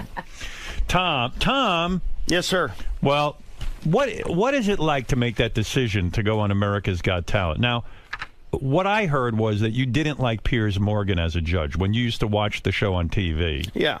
And you would, maybe years ago even thought about going on America's Got Talent, and you said no way because of Piers? Well, he has a stick up his ass. I think we all know that. And you replaced him, and you're comedy friendly, as is Howie. So it made it much more agreeable for comedians to come on. The first year, 2 comics made it to the semis. I credit you guys with that. Right. And, making it to the finals first time, that's all because of you and not because of him. Well, I'm glad to hear that because, I'd like to think that maybe I had a positive influence and that maybe people showed up that wouldn't normally show up because they would think that I would be friendlier to them. Absolutely. Yeah. Piers hated comics. I think he had his, funny bone surgically removed as a child or something. He's a bitter man. Could it be a difference between the British sense of humor and the American sense of humor? Maybe that was it. I think he's just, I don't know who peed in his cornflakes. The guy just did not like comics. And he threw people under the bus, too. So coming on the show is a risk because it can help you. Or, they can say something nasty and set you back a couple years, which they have in the past. So yes. I was worried about that, too. Yeah, I often think about that. If I was a stand-up comic, would I go on one of these shows? Because if they blow you off early and tell you you're shit. Yeah. I mean, that could really hurt. You're not just back to square one. I mean, you got to start fresh again. You got to, dig out of that hole for the next 2 years. If you had to do your whole life over again, would you choose to be a stand-up comic? And I really want to know the truth. This year turned things around, obviously, dramatically. But until this year, I was scratching and clawing, and it's tough. All my friends have the white picket fence and the BMWs and the driveway and the 401k. And what do they do for a living? Lawyers, right? Doctors, lawyers, Wall Street guys, and, I understand it because when I got into radio, all of my friends seemed to be getting set up in life. And they, people looked at me like I was insane. I mean, I was making $96 a week, and who in radio has any kind of security, and who even gets, to make a good living in it? And it's still like that today. Most of my friends are really up Schitt's Creek because they're in radio, and now they're too old to get out of radio, and it's mind-boggling how bad the business is. And I mean, I'm lucky. I'm very lucky that I was successful at it, but it's such a bad business. It is. And stand-up, I mean, even going to these clubs and stuff, a lot of them have dried up, right? Yeah. Oh, it's horrible. Yeah, it used to be the rock and roll of the 80s, and I, of course, got in after that because I'm a moron. And then, then it started to wane. Karaoke killed it, for a while, because every night, I started in Boston, and in Boston, there was comedy every night of the week. You couldn't take a night off. There was. So you're telling me people would rather hear some guy get up out of the audience and sing badly than hear a comic? For club owners, it was cheaper, Comics were showing up all jacked up on cocaine if they showed up at all, whereas, the karaoke machine's always going to be there. Did that make you angry when other comics don't treat it that seriously and they ruin the business for a guy like you who does take it seriously and you work hard at your craft? I think the funniest guys ever in the business were the guys who were troubled and had issues, so, I can't throw stones at that. Did you ever try and go out and get troubles? I mean, seriously, did you ever try to make your life full of, like Kinison was out of control, but one of the most brilliant comics there was. Did you ever say, maybe I'm just playing life too safe. I got to go be crazy. Let me get a heroin habit. Yeah, right. You know, my Did you ever life try heroin? doesn't. No, never tried that. Maybe you needed to. Who knows? Those guys, you know, Richard Pryor, you know, all the way back to Belushi, all those Tears of a Clown, they're all screwed up. They're all, you know. Are you a screwed up guy in that sense, or do you think you're too normal? I think we all have issues. I certainly have mine. Was your issue your father? Your father was a neurosurgeon, right? Still is. He's not dead. Still alive. Let's calm down on that. And but it looked to you, to your father, you looked like a fuck up because you were going into comedy. Yeah. And so do you think maybe that's your big issue with your dad? Well, you know, my dad put himself through on the GI Bill, went to World War II, right. Scratched and clawed, put himself through medical school on the GI Bill, and then put 6 kids through private school and college. And when his youngest decided to tell jokes about his crotch in front of strangers in a basement, and you know, you were he a was good like, student. I should have pulled out. No, my dad was a brilliant guy. I was not a good student. You were not? Well, I was all right. He wanted you to be a lawyer. He wanted me to be a lawyer, yeah. Right. Do you ever look back on your life and say, I should have listened to my father, I should have become a lawyer? Because the road in comedy, because I think you're an exceptionally brilliant comic. I really meant that when I said it on America's Got Talent. I saw you one time doing a rehearsal, and they don't encourage us to watch rehearsals as judges, but I did anyway. I just watched it. And you did this amazing set. And but you did it on the roll of a dice, you know, like you used a die and you had the Nick roll it, and it came up and you did your set. I said, oh, I hope he does that set. He probably, no matter what number, he's just going to do that set. It was so fucking great. Came out, the die went or something, and you pulled out a whole nother act. Or maybe it wasn't even the thing with the dice. Like you actually, in rehearsal, did a whole different act that was brilliant. And then you went on and did some other act that was really, really great. But I was like, oh, I wish you would have done that other material because it was so brilliant. You've got a lot of material. I've been at it for 25 years, Howard. It would be pathetic if I didn't have a lot of stuff. Yes, you know? but you were able to pull it out and bring out this great stuff, and yet you are struggling. It's crazy to me. A guy like you should be on top of the world. There are a shitload of us out there that are, you know, below the radar. That are, you know, that are out there. What has happened since the show? Has the show made a difference? The show has been great. This woman recognized me yesterday, and I will never forget what she said. She said, "That's him, officer, third from the left," and it felt good to be singled out like that. It's been good. Yeah, obviously, you know, your stock goes up a little bit. You did the America's Got Talent tour, right? I did. Yeah. Well, it's not the tour. Okay. It's this. There's one show in Vegas, right? That's stationary at the Palazzo, and then there's a tour that also goes around. The Diddleman's on the tour. Oh, is he? He is. The crowd loves him, right? The crowd loves Diddleman. I love Diddleman, the mentalist. Yeah. Great dude. Yeah. You like him. Of course I do. Great dude. I recently had, who the hell did I have on? I had Horse on. And I know. And he said he didn't like the Sand Artist. He didn't like him as a person. Did you not like certain people backstage? Yeah. First of all, I heard that he had kind of shit on Joe Castillo. Joe Castillo couldn't have been the nicest guy. He's an unbelievably sweet guy. Right, seems like it. Yeah, and so Horse had issues with him, and I don't even know what that is. And I would equate that, and I said to my wife that if your car was on fire on the side of the road, Joe Castillo would be the first guy to pull over, and Horse would drive by, beep, and give you the finger. You know, that's the difference between those two. And Horse, by the way, I mean, we all have testicles. I mean, I can't look away. We all watch it. But even if his testicles are numb, it would still hurt to get hit in the penis. So I think he has a vagina. He has to have Were you vagina. upset as a comedian who works at his craft for 25 years? Were you upset to be in the competition that long with a guy who gets kicked in the nuts? Honestly, did it bother you on some level? You know what, Howard? I could not look away. There are acts that are great that I could look away, that I couldn't give a shit about. That act amazed me. Me could too. not. I was glued. I mean, I was cringing, but I was glued to this TV screen. It was. I'd throw no stones at him. So you're not a snob in the sense that you said, hey, you know, comics have, in a sense, maybe I am. I mean, comics have such a hard job to walk out and make people laugh. But yet, we got to be honest. That guy Horse, people love him. People dug him. I mean, the crowds went nuts when he went. He was on, in my New York audition, he was on like 3 before me. That was the biggest response of the night, bar none. I mean, he was, and I couldn't even see what was going on. I just heard it. I just heard people going, oh! And, you know, I was like, wow, I got to see it. And then I went home and watched it, and I was like, damn. Were you really genuinely surprised that you made it that far in the competition? Absolutely. I couldn't believe, I thought you knew all along that you were that strong. No, well, you're very kind to say that. Comics have never done well on the show. I'm going on the track record.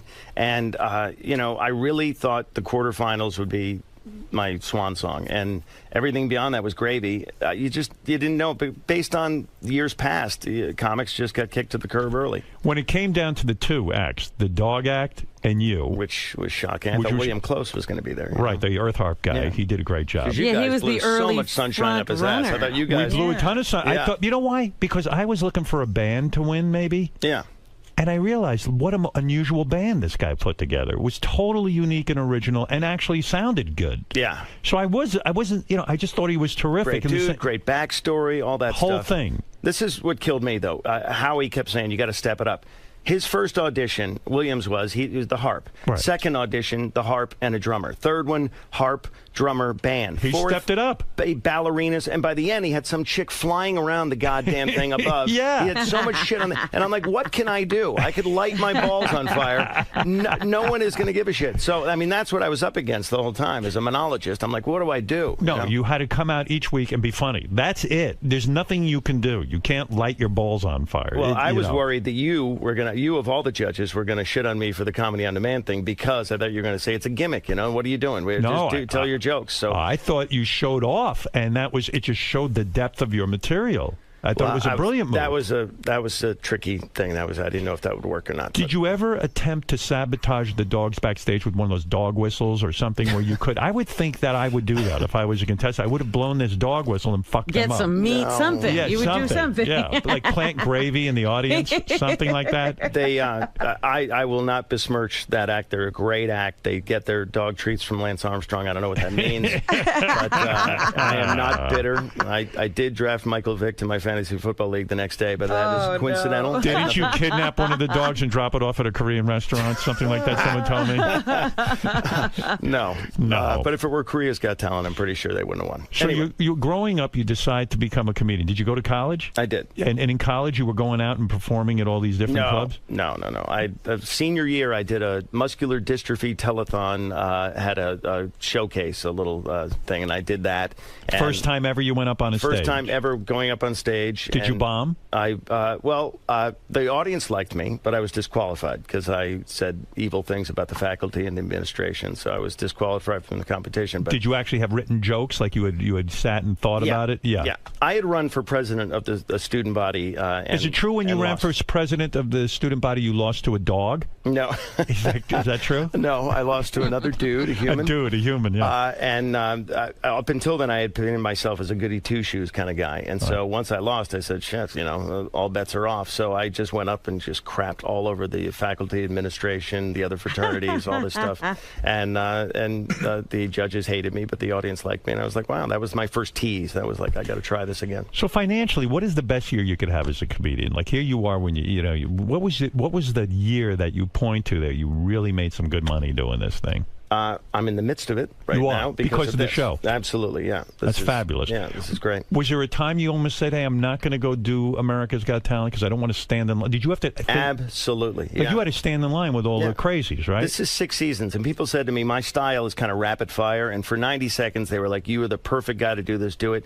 And for 6 years, I said, "Screw that," because I would watch it, and Pierce would shit on whoever came up, and I'm like, I'm not going to have that British pussy shit all over me in front of 19 million people. Not after all the work you put into it. Exactly. So. Then you come aboard and someone said try it now, and I'm like, I'm not getting any younger, I'll give it a shot. So I went for it. Were you thinking of leaving the business up until America's Got Talent? Like, were you actually considering it? I was making a living. It's just I didn't want to be out on cruise ships anymore. I was doing gigs for Fossils and Foreigners out on the sea, and it just sucked. And why does it suck so much? Is it because you're away from home and your kids? Yeah, and you're off the radar. I mean, because if there's a last-minute audition, they're not going to send a helicopter for you. You're out in the middle of the Caribbean, you're done. You're screwed. So you miss everything. What kind of money can you make being on a cruise? Can you make some decent bread, though? It's decent. I mean, it's decent. And I liked working for those people. They were great, and it's wonderful, and I may do it again in the future at some point. But I don't, it's And you were also doing, like, voiceovers,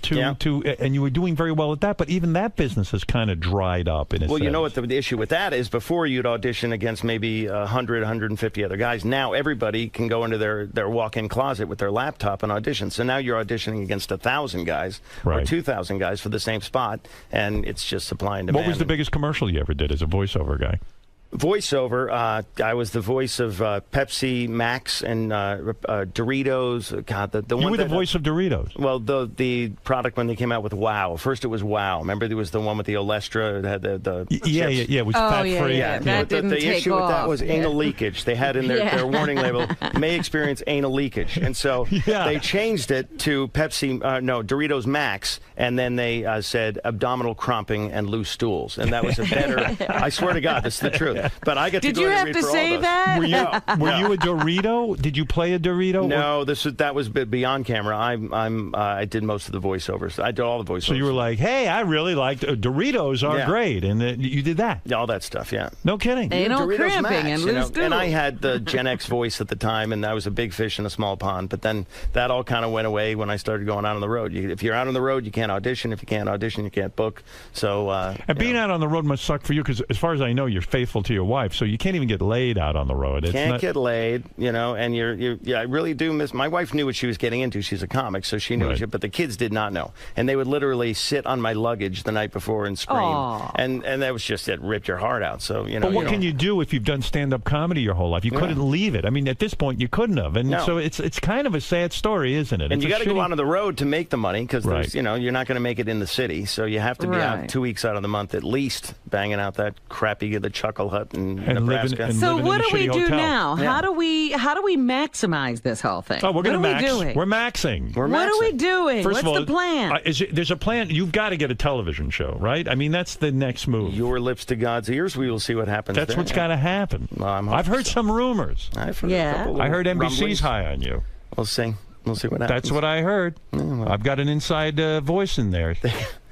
They have been very nice to me so far. How about a Tom Cotter T-shirt? What about that? I mean, I don't know if we want that. Maybe a Tom Cotter sweater. I mean, you've got that look down. Yeah. Everyone knows you for that. I got to get the sweater back to Richard Simmons by noon. Yeah, it's a little gay. And your wife is a stand-up comic She too? is indeed. Can't somebody have a stable job in that family? No, right. Somebody's got to make a living. In therapy by the time they're 10. Does she go out on the road and work? She does a little bit. We have a 5-year-old now, and we have twin 10-year-olds, so she's kind of anchored at home. She's like many wives. She's put her career on the back burner to raise her Does kids. she ever write material for you? Will she say? She does. She does. Yeah. Because why not? I mean, when you were doing America's Got Talent, did she ever write some of the jokes that you used? She helped me punch him up, you know. Yeah. She and I both did, this is our third reality show on NBC. We both did Last Comic Standing. Oh, did you? How'd you do on that?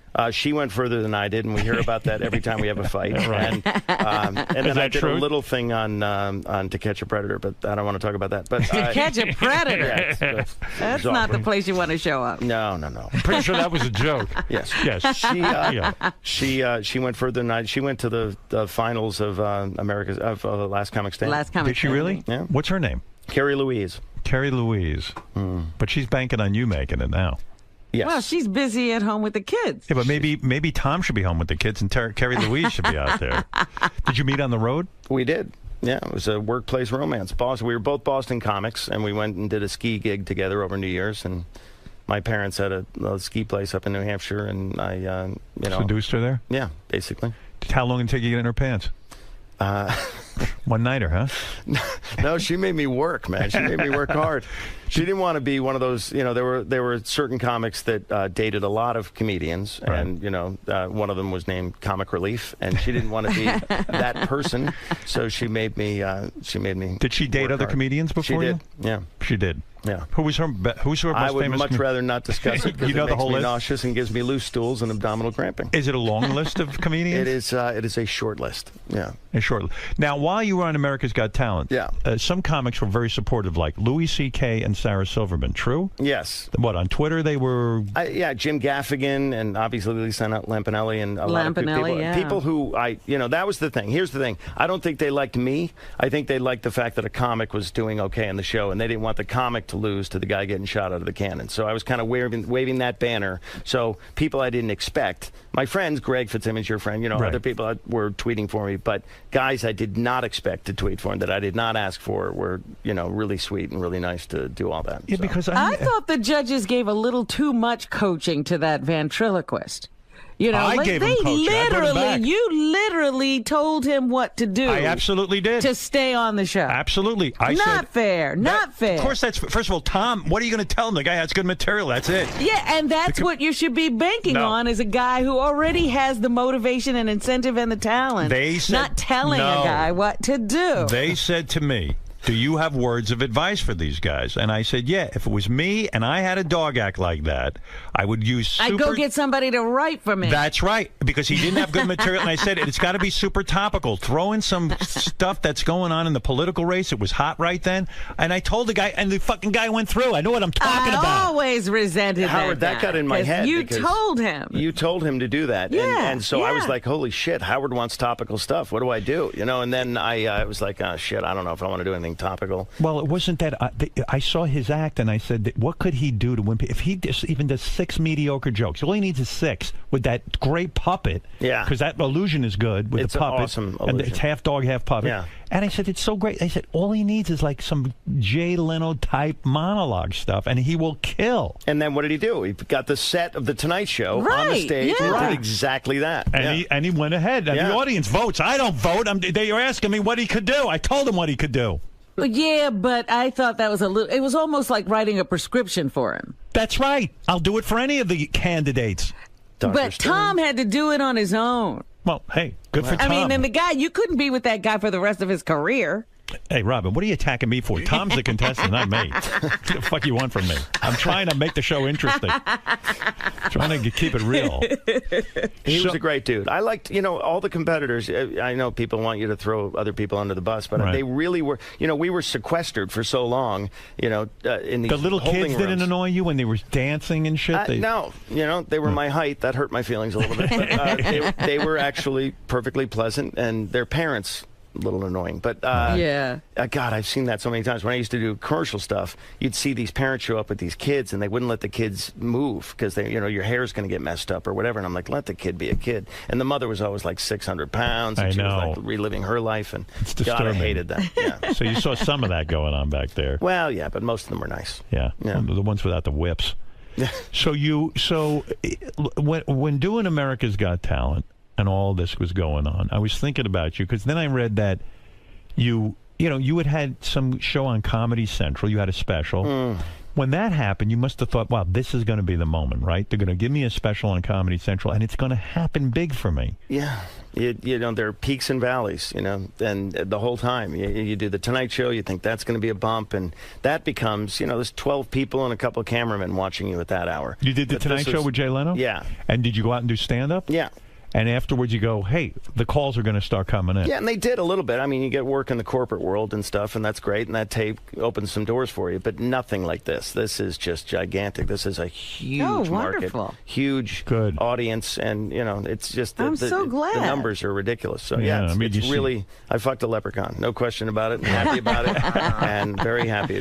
Someone told me, because you have to work clean on NBC and everything, and I thought you did a great job of that. And then everyone said, if you go to see Tom in a nightclub, he works really dirty. I'm not really dirty unless they want me to be, but, you play to your audience. Is it easier to be dirty? I just did 4 shows at Vinnie Brand's room, Stress Factory, and the second show Saturday night, I just unleashed hell. I just, all this pent up, I was filthy. And there were some older couples that came that thought they were going to see the clean-cut guy in the suit, and I just bummed them out horribly. But all the drunks dug it, so, it's really all What do you ever say the C word for a cunt? You ever say that?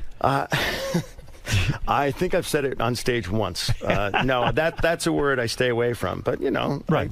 The F word. All my stuff is give us a little dirty material. We've never heard it. I used to do a long bit about nipple hair. About, you did? Yeah, it was just a horrible bit about nipple hair. And, that's not a clean bit of nipple hair on a woman. And my hope when I started comedy, my first 10 minutes was about having sex with a fat chick. That's all it was. It was 10 minutes on tagging a fat chick. Is that something you still do in your act? No, I've gotten rid of that a long time ago. Well, why get rid of it? It sounds like something I'd want to hear. Because it limits you. All the older comics kept coming up to. I started with Mike McCarthy, Joe Rogan, and myself. Kind of started in Boston at the same time, and we were the 3 amigos because no one wanted to work with us because we were filthy. Oh, wow. We would go up. None of the headliners wanted to follow us. They were like, you know, it's not that we weren't, we were funnier than they were. We were just filthy, and they had to dig out of that hole when they got up there. So like, we don't want to work with them. So we were getting blackballed at all these clubs. And Rogan stuck to his guns. He was filthy and stayed filthy. So funny, right? I said, the other comic said, you got to clean it up, or you're not going to work at country clubs or colleges or anything. So I kind of. Did Rogan date your wife? No. Thank God. Yeah, that's a horrible image. Thank you very much. When you have sex with your wife, do you ever think of the other comics that did fuck her? I mean, do you ever? Wow. Do you? The answer is yes, right? Come on. Wow. That's you the are mother of his stomping on my children. butt. Yes. Yeah. Oh, that's right. That's right. I'm sorry. You have kids. I didn't know that. Well, I mean, I don't know. But you. So, what was your take on having sex with fat women? Did you enjoy it, or was it just the bottom of the barrel kind of thing? It's fun. It was fun. Yeah. The more and you're the cushion, a hero. the better the pushing, and you know. Oh, so you liked Fat chicks are like mopeds. They're fun to ride, but you don't want your friends to see on them and all that stuff. Just, you know, fat chick can suck a golf ball through a garden hose so she can turn your testicles into raisins in a matter of seconds. That was one of the lines. It was this long thing about never let them get on top because they'll crush you. It was just horrible. It was filthy. Went on and on. And then a clean comic would go up after that and go, you know, the room's already ruined. I spoiled the room because now they had this image in their head, and then this guy's going to come up and talk about clean, clever shit. So when you say other comedians were with your wife, are they good? Shit. Are they good comedians, or are they bad comedians? Well, they're all bad. They're all bad. Were they headliners at least? She had a couple of headliners. She had a couple of headliners. Yeah. All right, good for her. Yeah. I like that. No open micers. Where's your wife? Is here today? She is. Can I say hello to her? Howard. Let me say hello to your wife. My wife would love. She would be honored to make your acquaintance. So yeah. Carrie, you said her name. Carrie Louise. Carrie. Carrie or Louise. Carrie? Carrie. Carrie Louise. Let me see Carrie Louise. Formerly with Carrie. A heart over the eye. She's beautiful. Yeah, you are an attractive woman, I have to say. She's a hot hunk of burning love. Yes, you really are. Now, Carrie, if you won on Last Comic Standing, or if you came closer, why didn't you pick up the comedy career again and let Tom stay home with the kids? I know. Right? Think about it. I know. What, did you lose a coin toss? I know. I think I did. I think I lost. He comes home after being on the road for a little bit, and he can't even deal with the kids for like 2 minutes. And I'm like, welcome to my world. Right. Yeah. So you know, who can? You know, it's tough. He's burnt out. She's Lebanese though, so I can hit her, and that's good. No, I don't hit her. So you were proud of him on America's Got Talent. So proud of him, and thank you too. I mean, I loved him. For loving him. And you know when I got upset the most? We share the same agent. I had no idea. And and evidently the people at America's Got Talent knew the whole time. I didn't know. NBC. And NBC knew, and everyone knew. So some reporter called me and said, we're going with the story that the reason you're so high on Tom Carter is it's because you have the same agent. And at that point I knew, and I went, oh, that's so unfair to Tom. I didn't care about me. You want to accuse me of, first of all, what am I going to get out of Tom having a successful career? My agent isn't going to cut me in. Number two, my agent wasn't working directly with you. He has a big agency. Dude, you're the top of the food chain. I'm way down. Well, my agent came to me maybe the fourth week in or something and said, oh, by the way, we have a client in this. I didn't even know. Like, he didn't even know. And I was completely vetted by NBC and everything because, we were worried that might look like impropriety or something. And they said, absolutely not, because there's thousands of clients of the Don Buchwald agency, and you're like his only guy. Right. And I have, a fine under agent, Tony Burton, who's a fine human being, hung like a farm animal. And, is that true? Yeah. How do you know chickens that? are farm animals. Yeah. And we... I told him. So I know, I don't get Don on the phone. I can't talk to Don. Don's your guy. So, yeah. But anyway, that annoyed me, too. And then I wanted to respond, but they wouldn't let me. NBC said, they told me not to respond, but I said, that's not fair to Tom. I mean, because it takes away the fact that the guy's really talented. And then they never ran with the story anyway. No, they never even brought it up. God, Chicken that was a shits. scary time. Yeah. Then I was upset they didn't bring it up. Now, Carrie, it's not lost on me that you're a very attractive woman. Keep it clean here. No, you're very attractive. And I could see on the road, other comedians must have hit on you like crazy. I mean, like crazy. It was more comedians because just normal guys wouldn't want to. They felt intimidated. So the only people I could date were comedians. Right. I understand that. No one else would come on to me, just except comics. Right. Now, what was it about Tom, out of all the other comics, that made you want to marry him? I don't even know, because my New Year's when we it was New Year's Eve show, and my New Year's resolution was don't date any more comics. I didn't want to date any more comics. Why? Because they had hurt you in the sense that they would go out with you and then be on to the next girl? Yeah, well, yeah, and they weren't normal people. I think that's what Tom was normal. He was a normal, loyal guy, I thought, and it took me a while, though, to really... Took a long time. Long time. How long did you make him wait before you allowed him into your love cave? He said he thinks it's 3 months. That's not that 3 long. months? That's huge. 3 months. See, it's huge for a guy. I didn't think it was that long. Oh, from 3 you, months it's is not that week. long. My God. By the second week when she was asleep, I was jerking off on her, which is it was kind of. Is that true? No, that's We not. would do. I mean, we were doing a lot. We were doing a lot before, you know. That. You would give him a hand job at least to release his pressure. Yeah. Well, that was nice. Yeah. I was doing a lot of stuff. You would blow him before? Yeah. Oh, you I mean, would? He wasn't, I was satisfying him. Remember that thing that we tried to do with the hot cocoa? What? Basement apartment. Yeah. Remember that? I got third-degree burns on my penis. What happened? You were not having intercourse. I read something that if you get your mouth really hot right when he was about to tell me I had hot cocoa. I cannot believe I don't know why I'm this. remembering this right now. So you put hot cocoa? Hot cocoa by the bed, right? Right. And, And you're I was blowing gonna him? just get. Then I would drink some hot cocoa and then continue it. Oh, my and it's goodness. supposed to be really good, but it didn't work out because it was too hot. And it burned his penis? It was a Swiss miss. I can tell you that right now. That was Did you really have burns on your penis? I don't want to I discuss tried to be creative because, Yeah. so I was good. it. She tried. She made the effort. Yeah. Oh, look at Tom. Hot cocoa. But why didn't the hot cocoa burn your mouth? Did you put it in your mouth first and then put it? Well, I would drink the hot cocoa and then and it was too hot, and then by the time it was ready, he was not ready. Sensory It didn't overload. work. Just couldn't handle it. I mean, Wow, yeah, it's too You much. don't need to improve on a mouth. The mouth is perfect. There's nothing you can do in there to make it better. It's like, But I like that you're up for experimentation. Do you feel you're still as open to crazy things, or has that kind of romantic love? Has totally. Yeah. Let me tell you that. Marriage. Too exhausted. After about 3 years of marriage, her whole was off limits. And it still is. Cobwebs. Well, how often do you guys have sex? Jesus, honey, when was the last? God, what was Really? the Reagan administration? Is it true? Do you really have you not had sex in a long time? Well, I was away. I was in Vegas, and I just got back 2 nights ago, and we had her whole family there for Thanksgiving, so I couldn't stuff the turkey, if you will. When's the last time you blew Tom? During America's Got Talent at all? No, when she came to visit me in Vegas. Vegas. Oh, you did? I showed up in Vegas. Oh, you did? Yeah. Oh, how nice. Kids were in the next room. It's hard. Yeah. Howard. And you blew him. That's so sweet. I cannot believe this is the conversation We we're didn't having. have hot cocoa. How about those Giants? They won last night. Anything? Unbelievable, right? Unbelievable. Yeah, well, we're talking manly stuff. No, but you're a very attractive woman. I can imagine you got a lot of action or guys hitting on you constantly, comedians. Who was the biggest headliner you ever were with? This is going to make me very uncomfortable. Sam Kinison? Pee Wee Herman? Oh, stop.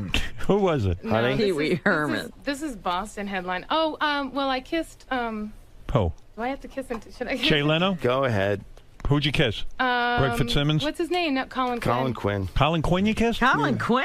Yeah. Wow. This was during a breakup with Tom and I, because we were going out for 6 years before he decided that he wanted to, and we had and I said, forget it, I'm done.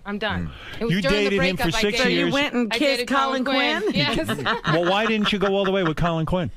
I don't know. He's more like a child. He was like a child. He's a child.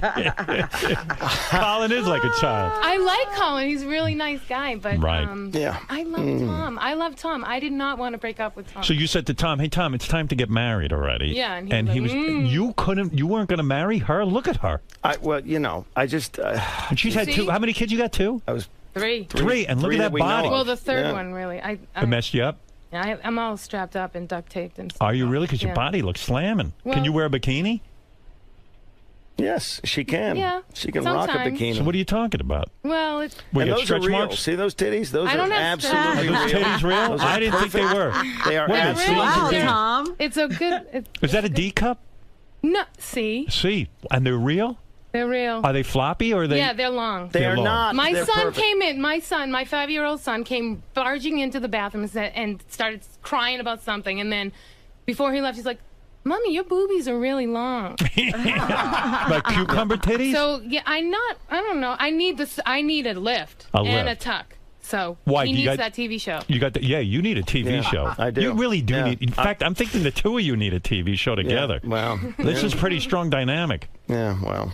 When I'm not strapped in and duct taped, and it's that time of the month, I look 4 months pregnant. So when you make love to Tom, do you do it in the dark because you don't want him to see your stretch marks and stuff? She doesn't have I don't have stretch marks. No. Oh, so then what do you I am have? lucky I don't have stretch marks. But it's like that. See, it's like my belly Puckers? remembers the twins. And Yeah. that time of the month, if I haven't shit in a while, I look 4 months pregnant. That's I'm my not beautiful lying. bride. That's my beautiful. That's the mother of my children, No, everybody. I just want Thanks the for tuning in today. I'm here Holy for a shit. cause. I want the tummy tuck. Oh, my God. You want one? I need one. Yeah, I need But my when they do it, sometimes my it's like a big muscles- scar. My muscles, I have a C-section Oh, you do? because of the twins. Right. So The they'll twins just go came right out in my through the C-section. sunroof. My Tommy, my youngest, was D-back, so she had the worst of both Yeah, worlds. I don't know She what is I was just thinking. ruined What do you mean? down there. What was so bad? Because You I said- wanted to know what it was like for, for a vagina. Vaginal? Birth. Yeah, vaginal Yeah, birth. she What wanted was to I know what it was thinking? like, 'Cause but now- anal fucking hurts. Yeah, so we can't do that. But we can fucking pull kids out of every other goddamn orifice. Why won't you now, get them Robin, anal? now when I sneeze, I pee my pants. Oh, no. So stupid. I was already cut up. Why Oh, didn't I let good. myself get cut up? This is still? really great. That was I'm glad I dumb. got up this morning. Wait, what you're complaining about is you had a C-section With the twins. with the One was twins, breached. and then you said, oh, on the third one I want to try it vaginally. Yeah. Right. I And want to then- know what it's like. Because why would I need a tight vagina? Why would I need that? That's Right. why on So earth? now do you have I like wasn't roast beef thinking. lips? No, but when I do jumping jacks or sneeze or cough, Yeah. I pee my pants. Is that really She's true? got that little, that pee. happens, that Howard. happens. I know. So I need That's that hot. operation too. I think that's hot. If you peed your pants, I think that's so hot. Get her in the tickle chair. You could make it happen. Don't do that. Tom, I think but your that's wife's there's, super Robin, there's an hot. operation that Thank can you, do sir. that. You can tie up your Right, vagina. you can tighten up things. So yeah. I need that operation too. I need Yeah. a lot of work. NBC just called Tom. They're giving the show to your wife. I don't blame them. They made a fine choice. Yeah. Yeah. Look, they already Wow. did the show with one comedian. They need to do a show with two comedians Why don't who you are married to each other. Why don't you give Tom anal though? What's he's complaining anyway? You know, let me jump in here. We decided on our 5-year anniversary that we were going to try anal, and I was going to have to do the laundry and the dishes for a week, and we did. And I'll tell you something, that strap-on fucking killed. 'Cause I can't even sit down. I'm glad I'm a stand-up. You're not open to anal? Dishes for a week. For me to do that, I'd have to have a lot more than dishes for a week. You Okay. doing the dishes for the All week. right. It would have to Okay. be a big Are you contract, afraid of it? Howard. Are you afraid of it? I'm not afraid of it. Do you want to try it? Do you want to try it? You did? We did. How about those Giants? Unbelievable. You tried and it didn't Eli work was out. on fire You last couldn't get it in. No, we did it once, right? Can we talk about how huge my penis is? Because Yes, it hurts. It's really big. God, I love you. It's I love you so much. It's so big that it has like angles and like look, it sways. It turns corners? Yeah. What do you mean it has angles? Because Like I it don't have turns any. corners. It sways to the left. I'm bent a little. You're that big? Oh, you're bent? He can do a helicopter trick. How many inches do you think he is? Do you ever measure him? We never measured you, honey. No. Why don't you do that? I should. Yeah. Remember to measure from his balls so he doesn't go. So He it doesn't does go it. to his head. Can I tell him about the helicopter trick that you do? Let's not do that. Do it.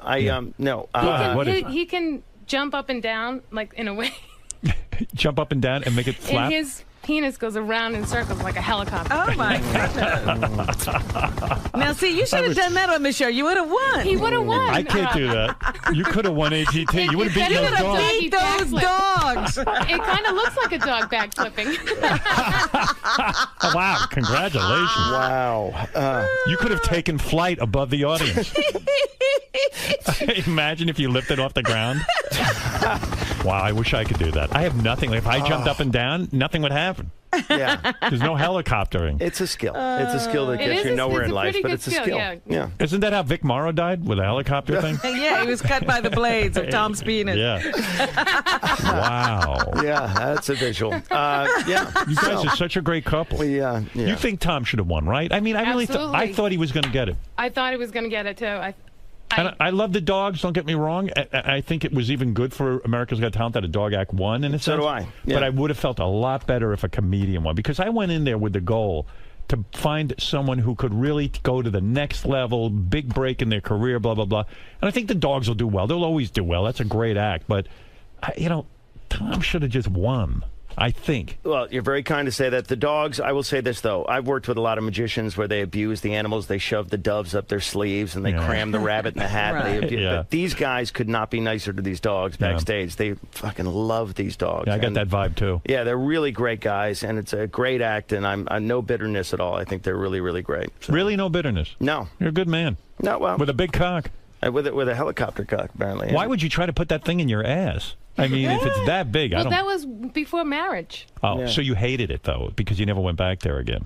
Do you remember? It was so long ago. Did I hate it? Maybe that was Colin Quinn, honey, because I don't remember that. And Jesus Christ. I'm surprised Colin didn't, fall madly in love with you. They all did. They did, huh? Yeah, she had. So what made you go back and marry her? Because you got jealous when you heard about Colin Quinn? Yeah, our breakups were just brutal, and what were you fighting about? Just about marriage? I was nervous. She painted me into a corner the second time and said, "Play me or trade me." And I didn't mean to. I didn't want to. You made me. I got stubborn and said, well, "Nobody tells me what to do." Why were your parents pressuring you to? Hey, this guy's got to marry you already. Everybody was. And I was pressuring myself. Howard, I'm not that young. We were old when we got married. We started late. How old were you? 38. I was 38 when I got married. so you had to have kids. Yeah. I know. Yeah. I knew that's what I wanted. I love Tom, but I knew that I wanted kids more than... And Tom probably wanted just to be on the road and not even have kids. I got into comedy to chase skirt, and for years, and so to break away from that was difficult. But I like monogamy. You cheating I at all? prefer monogamy because I'm not good with names, so it's good for us. And, you're not cheating at all, though. My hand, I'm on a the chain road. stroker. Well, I don't mind okay. telling you that. I'm fucking hardcore. Would you tell him right now with me listening right now? If Yeah. he were? Of course I hope he would. to God he's not. Yeah. I said to him, he could leave me right now because he's getting a lot of recognition. All these girls are coming up to him and, oh my God, you're so funny, Tom Carter. I don't even go to his Facebook page because it would drive me crazy. Right.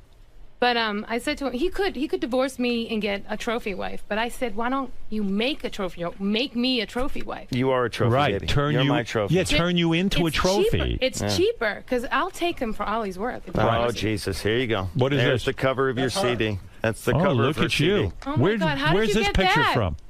Mike, Nice. that's the cover of my CD. The internet. Nice body. When was this taken? That was before the third one. The third one really did me in. But that was after the twins. That was after the twins. No, you are hot. Howard, that's a scratch and sniff photo. Give it a whiff. Smell good, too. Strawberries, right? Delicious. Nice. Smell like paper. See Tom's New Year's Eve show at the Comedy Connection in Providence, Rhode Island. Quit bragging. Yes, that's Providence. a big one. Oh, yeah. And for more information and additional dates, go to TomCotter.com. And all you hot chicks who are telling Tom now how funny he is on his Facebook page, there's a woman here who was with him when, he wasn't getting this kind of recognition. So back off a little bit. That's right. Yeah. When he wasn't happening. When he was bald. Yeah. Is that right? Hair plugs, dude. Is that right? 12 grand. Really? Yeah. They did a good job. Yeah. You got the operation. I should have saved the money and shaved my head. That's what What I the hell are should've hair plugs like, though? Does it hurt when they stick them in? Yeah, it was, Where do they get the hair like from? a trip to the dentist from the back of your head. They move it from the back of your head to the front of your head, and then it grows. Nice. And so this is programmed to, the hair in the back of your head is programmed to grow longer, so I will end up with a plug hawk when I'm old, which will be ridiculous. How many times did you have to get it done? Twice. Twice, because it starts to fall out a couple of times, right? You know what killed me? I got it done because I wanted to do more commercial work, on-camera commercial work, and I'm sitting on the couch with a million scabs on my head, watching TV, and every fucking commercial is a bald dude, and I'm like, you motherfucker. Now bald is in. Jesus You went through Christ. that hell. Yeah. Wow. But, yeah. Are you glad he did it?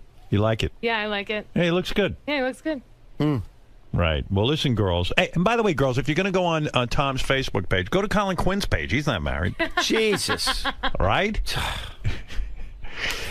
You two are a cute couple. Right into therapy after this. Thank you for that. Appreciate that. Are you in therapy? Rehab and therapy. No, we should be, though. Where do you guys live now? In Boston still? No. Where? Rockland County. Oh, Rockland County, New York. We love Rockland. Woo, Rockland. All right. Well, listen. Rock on, Rockland. That's right. You two are a great couple. Tom, congratulations on your almost win on Thank you, America's Got sir. Talent. Honored, and I appreciate your help along the way and your excellent taste in comedy. And I was honored that you were on the show. I was really excited you were there. You made the show. And Send me some naked pictures of your wife. I'd like to see Sure, those. let me get right on that. As soon as I You leave owe here. him. Yeah, you owe him. That's right. And let's face it. Yes, sir. What did we learn, Robin? We learned that he has a helicopter penis. Right. That's the most important thing. I can't believe you have a helicopter penis. The whole time I was looking at you on stage, I wasn't thinking helicopter penis. I never thought that. We learned that Kerry has a tight rectum. That's right. That's right. A loose vagina. Damn and near peas. killed him. Why do you think you never went back to anal again? Was it bad for you? I don't know. Maybe because it was. Yeah. Because I maybe want it my wasn't wife to enjoyable. enjoy sex, and when she's screaming in agony and bleeding from the rectum, I'm not bleeding? getting off on that. Were you bleeding from it? I don't think I didn't know. Did duty come out? I'm glad her parents are tuning into this. Where are your parents right now? Oh, who cares about Yeah, that? they don't. I don't think they. Wow. Yeah, I'm just thinking about it. I hope they don't. I hope they don't ever hear this Duty. and find this. All right, listen, you two. Yes. You know what? We've learned enough. Yes, we have. Certainly have. Too much. Too much we've learned. Too much. Well, I am saying officially Tom Carter and his wife should have a TV show together. Honored. Me too. Thank you. That's right. Well, one of you should have a TV show. One of us. I'm for any one of you having a TV I will show. stay at home and be a bitch. I don't care. Please, let me do that. I don't know, honey. Yeah. Can you handle that? I can. Yeah, Seriously, absolutely. Tom, you got to get a TV show. He does. Your lips to God's ears. We'll Talk see what show. happens. Yeah. Talk show, something. It's good. Funny. All right. We'll be back right after these words. I'm afraid to leave her in there alone. Tom, I feel bad. Do you? I feel bad. Do you really feel bad? Well, I feel I badly. think you're full of shit. I don't think you feel bad at all. Well, I spoke to you earlier and treated you like a normal guy, not like a guy with a helicopter penis that deserves a lot more respect. Yield to the helicopter. That's all I have to say. I mean, I'd be like one of those little pinwheel hats compared to you. So I'd show it to you, but you don't have enough money. What will? I heard you say damage control. What's that You going kidding to me? entail? I'm sure my Facebook and my internet is just blowing off. God, I knew he was going to do this too. They said, don't bring your wife because he's going to pull her in the studio and he's going to ask her if all her caves have been explored and all the other things. And I'm like, oh, Jesus. Carrie. She's like, I want to go. I want to go. Hey, man. Carrie, come talk to us for a second. Carrie. So you went from the green room to the studio, and then all of a sudden you're setting it on fire. I mean, you were really funny in that. Oh. Yeah. The green room to the red face. I hope my parents don't ever find out. They're going to about hear it. You this know, whole they've thing. already heard about it. It's already out there. But they're not in tune to like the internet world. Everyone is calling them right now. Oh God. And telling them. And And you just we're- blabbered on about So usually when Howard wants to meet someone's wife or significant other, they're very nervous and kind of tight-lipped in there, and you went in and you seemed comfortable and you were witty and you were making fun of your husband and you're like... I'm here for a cause. I want the tummy tuck and the trophy wife dream that's all I'm she having. cares about. Because I don't want him to go and leave me for a trophy wife. I want to be the trophy wife. So you were motivated when you went I'm to the motivated, studio. I yes. like that. I think that's what it is. Would All you right. leave this? Who would leave that? I wouldn't. No one would leave that. Hell no. No. You did once. That Should was we go when there we were again? dating. We were dating. It's a nice house already. Jesus. How's the chick? All right, guys. Great interview today. Thank you. Thank you. Thank you.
We got an old friend of the show here, Steve-O. Old friend, new outlook on life. Yeah, very new outlook on life. Very straight looking, not crazy. Not all wound up like a clock like usual, you know. So let's see if that's true. Well, who is it that we're talking about here? Steve-O. Oh, I said that. Okay. I thought we were talking. But you don't listen. I thought we were talking about you for a Right, second. Camel. We don't listen, do we? All right, Ronnie Moon. Let's get him in. Steve-O. Yeah, dude. Welcome back, sir. Oh, thanks, man. How's things going with you, man? I'm very well.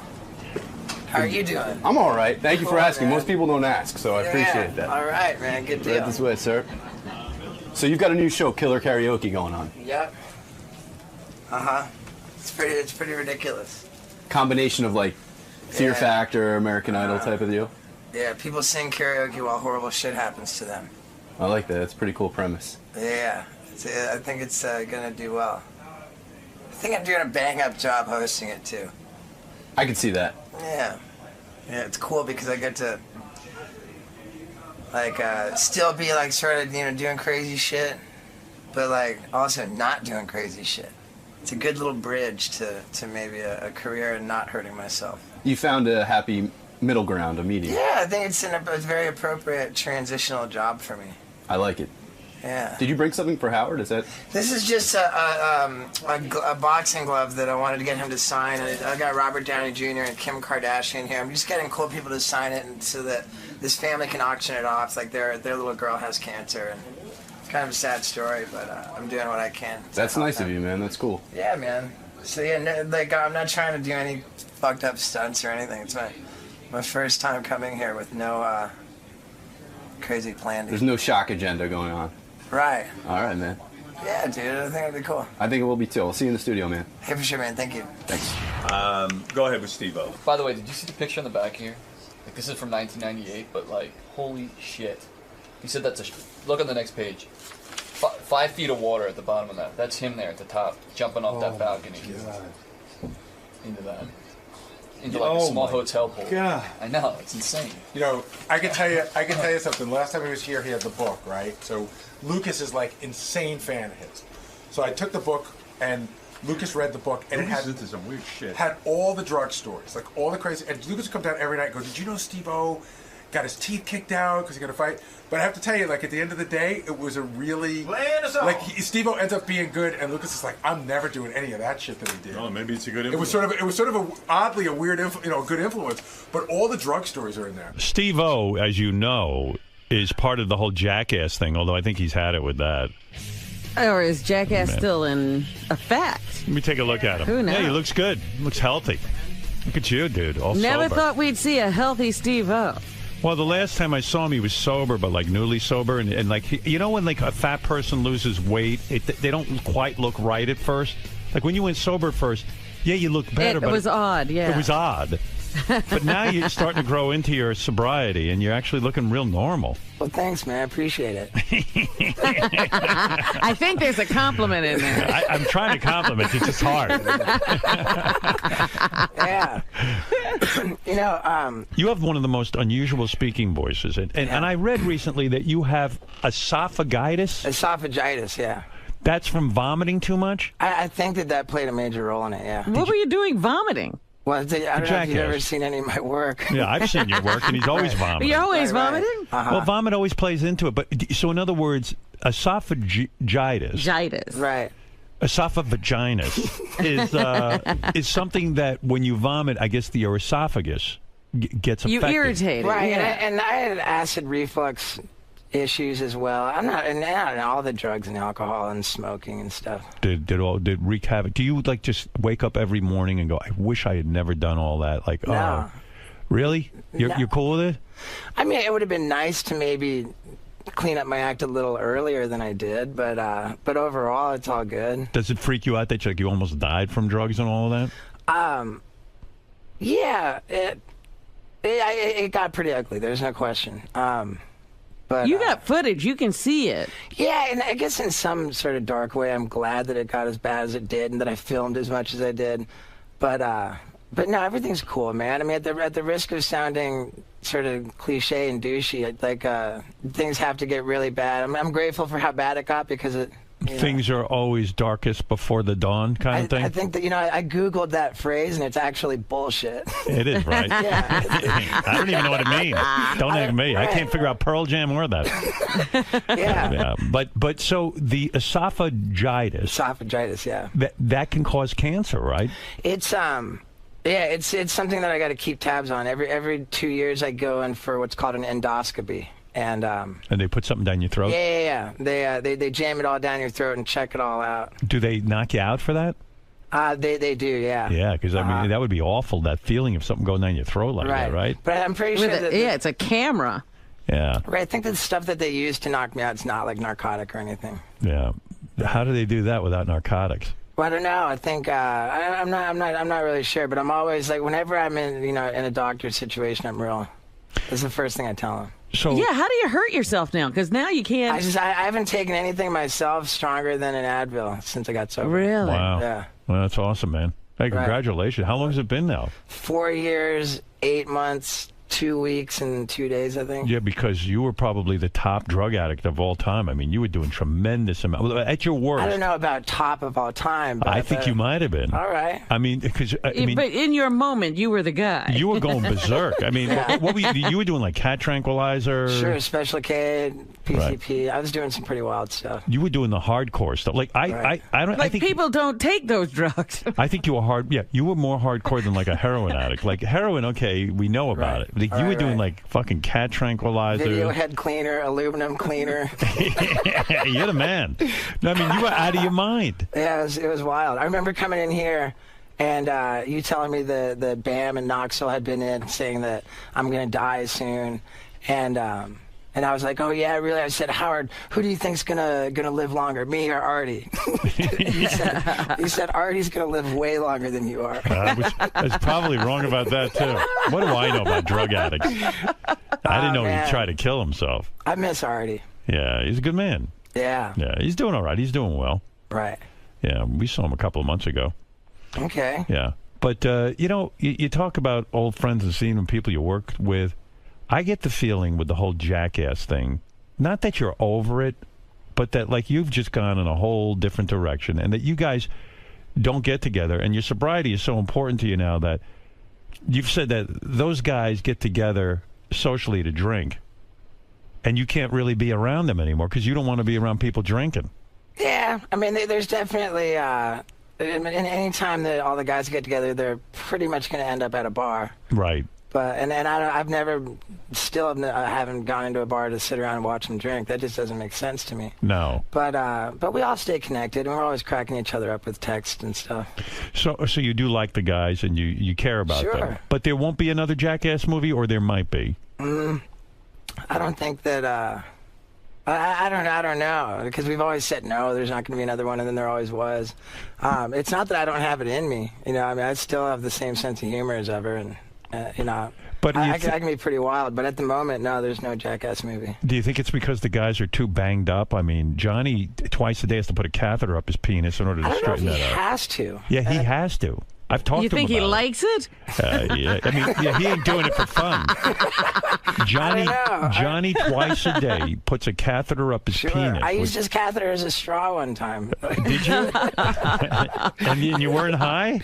No, I was totally sober. I think I actually used it as a straw to drink his urine. Oh, did you? Is that true? Yeah, that was when we were testing out the cameras for the Jackass 3D to see if they worked with us. Isn't it crazy that kids, and I know kids, teenage kids, worship you? I mean, you're really like a god to them. And isn't it weird? Like, they worship you, and yet you're a guy who takes a guy's used catheter and drinks urine with it. And these kids want to grow up to be you, See, this is what I think is wrong with America. Isn't it mind-blowing to you in some way? Sure, I think Jackass is very much a barometer for the downfall of America. Are you starting to fear that you're against what Jackass represents? Could you actually be going that far? Are you going to go the religious route? Not at all. I think that Jackass has always been in a very good spirit. That we've never hurt anybody but ourselves, and we've always been, very self-deprecating, but not cruel or wrong in any. I think it's very wholesome, really. When I Jackass. When I talk to you about Jackass, wholesome. Listen to who I'm talking to. Steve thinks it's wholesome. It shows male camaraderie at its best. Yeah. Okay. So Steve-O, by the way, is our guest today. Who's in the hot seat? No, Steve. Seriously, I get the feeling that when I talk to you about Jackass, now when I talk to you about it, it's almost like when you talk to the Beatles after they were just about on the verge of breaking up. Like, in other words, everybody has gone their separate way, that you almost get the feeling behind the scenes that you and the guys, you all have your different interests, you've gone your separate ways, and then it's almost like you don't even want to talk about it anymore. You've moved on in your life. You're doing stand-up comedy. You got a game show, which I got to talk to you about. You know what I mean? It's almost like you don't even want to hear about it anymore. I think there's an element of truth to that for sure. Like when people come up in the street and it's like, oh, dude, like you kind of don't want to talk to the guy in the street about Jackass because it makes you a little bit sad because you're not doing it. Right. But as far as like avoiding or not wanting to talk to the actual Jackass guys, I wouldn't say that's true. Have you made enough money that you could? I read somewhere you're worth $2.5 million. Is that accurate? Is that accurate? It's not, but if you say what you're worth and it's less than people think, then you're a chump, and if it's more, then you're a dick. Have you made enough money that you could never abuse your body again, never hurt yourself, and just like sort of retire from that aspect of your career? I don't think so. I mean, my dad, who we've talked about in the past, a wealthy guy. Yeah, he's got me paying attention to the financial world and the quantitative easing and the government debt and all this stuff, and really that we're seeing the dollar like devalued, and in any case of like hyperinflation or economic collapse, I don't think that anybody's in safe shape. So I think the future is very uncertain. So were you a Romney guy in the sense that he was? I can't stomach Romney now. I hate Obama too, but you hate everybody. You hate them all. Well, I mean, I suppose I definitely prefer Obama, but I just remember the last time around. Voting for Obama, and he was, we had just seen the economic crash of 2008, and he was talking about, we're going to get really tough on the banks. The banks aren't going to push this around anymore. And as soon as he came into office, he disappointed everybody from Wall Street and the banks into all the positions. So would you have liked to see more regulation on Wall Street? Is that what you're saying? Well, yeah. It's sort of like the Occupy the Wall Street movement that says, hey, it's not fair. These guys are getting away with all kinds of nonsense. All the ridiculous salaries and bonuses and stuff, and, But meanwhile, the country's not doing well, and these guys get richer in this weird way. Right, and everything that brought about that collapse, or I should say the crisis of 2008, nothing's changed. So. Are you allowed to vote? Weren't you born in England or something? I was born in England, yeah. And you were in Jackass. I think those are two reasons you're not allowed to vote. People in Jackass and people... I can vote. You can vote. All right. Yeah. So you're considered an American citizen. Well, I was born in England. My mom was born in Canada. And my dad was born in the States. So I'm triple national. I have all 3 passports. Could you run for president if we wanted a Steve-O for president? I think that you had to be born in the States for that. You were born on foreign soil. We'll never see you as president. Right. It's a pisser. It's a shame, Yeah. I love talking economics with you. Right. Now I'm like, this is the most amazing conversation we've ever had. Yeah, and now if you could just hit yourself in the balls so people remember. Just take a shovel and beat yourself in the face. Staple yourself. Staple your tits together. I was talking to I actually asked to talk to Richard, Christy, and Sal. Why? I think Sal's teeth look great, by the way. and when you said that my voice, is unusual, I should have told you that I'm getting over whooping cough. Someone has sobered up and is listening to the show now. Wow, it's awesome. I am, yeah. I've been listening religiously. Well, you don't worry about germs or whooping cough. I saw a picture of you recently where, I don't know if it was during the days you were high or you were straight. I would think you'd have to be straight for this. You jumped off. You were staying. I'd have to be high, right? Well, yeah. You were staying at a hotel and you jumped into the pool. There was 5 feet of water, and you were, and you must have been about, I don't know how many stories up you were. I would say 7, maybe 8. No. I threw from a 3-story building into like 4 feet of water. You're insane. Were you high for that? I've done it like all throughout. That's actually kind of my specialty is diving into shallow water. Wow.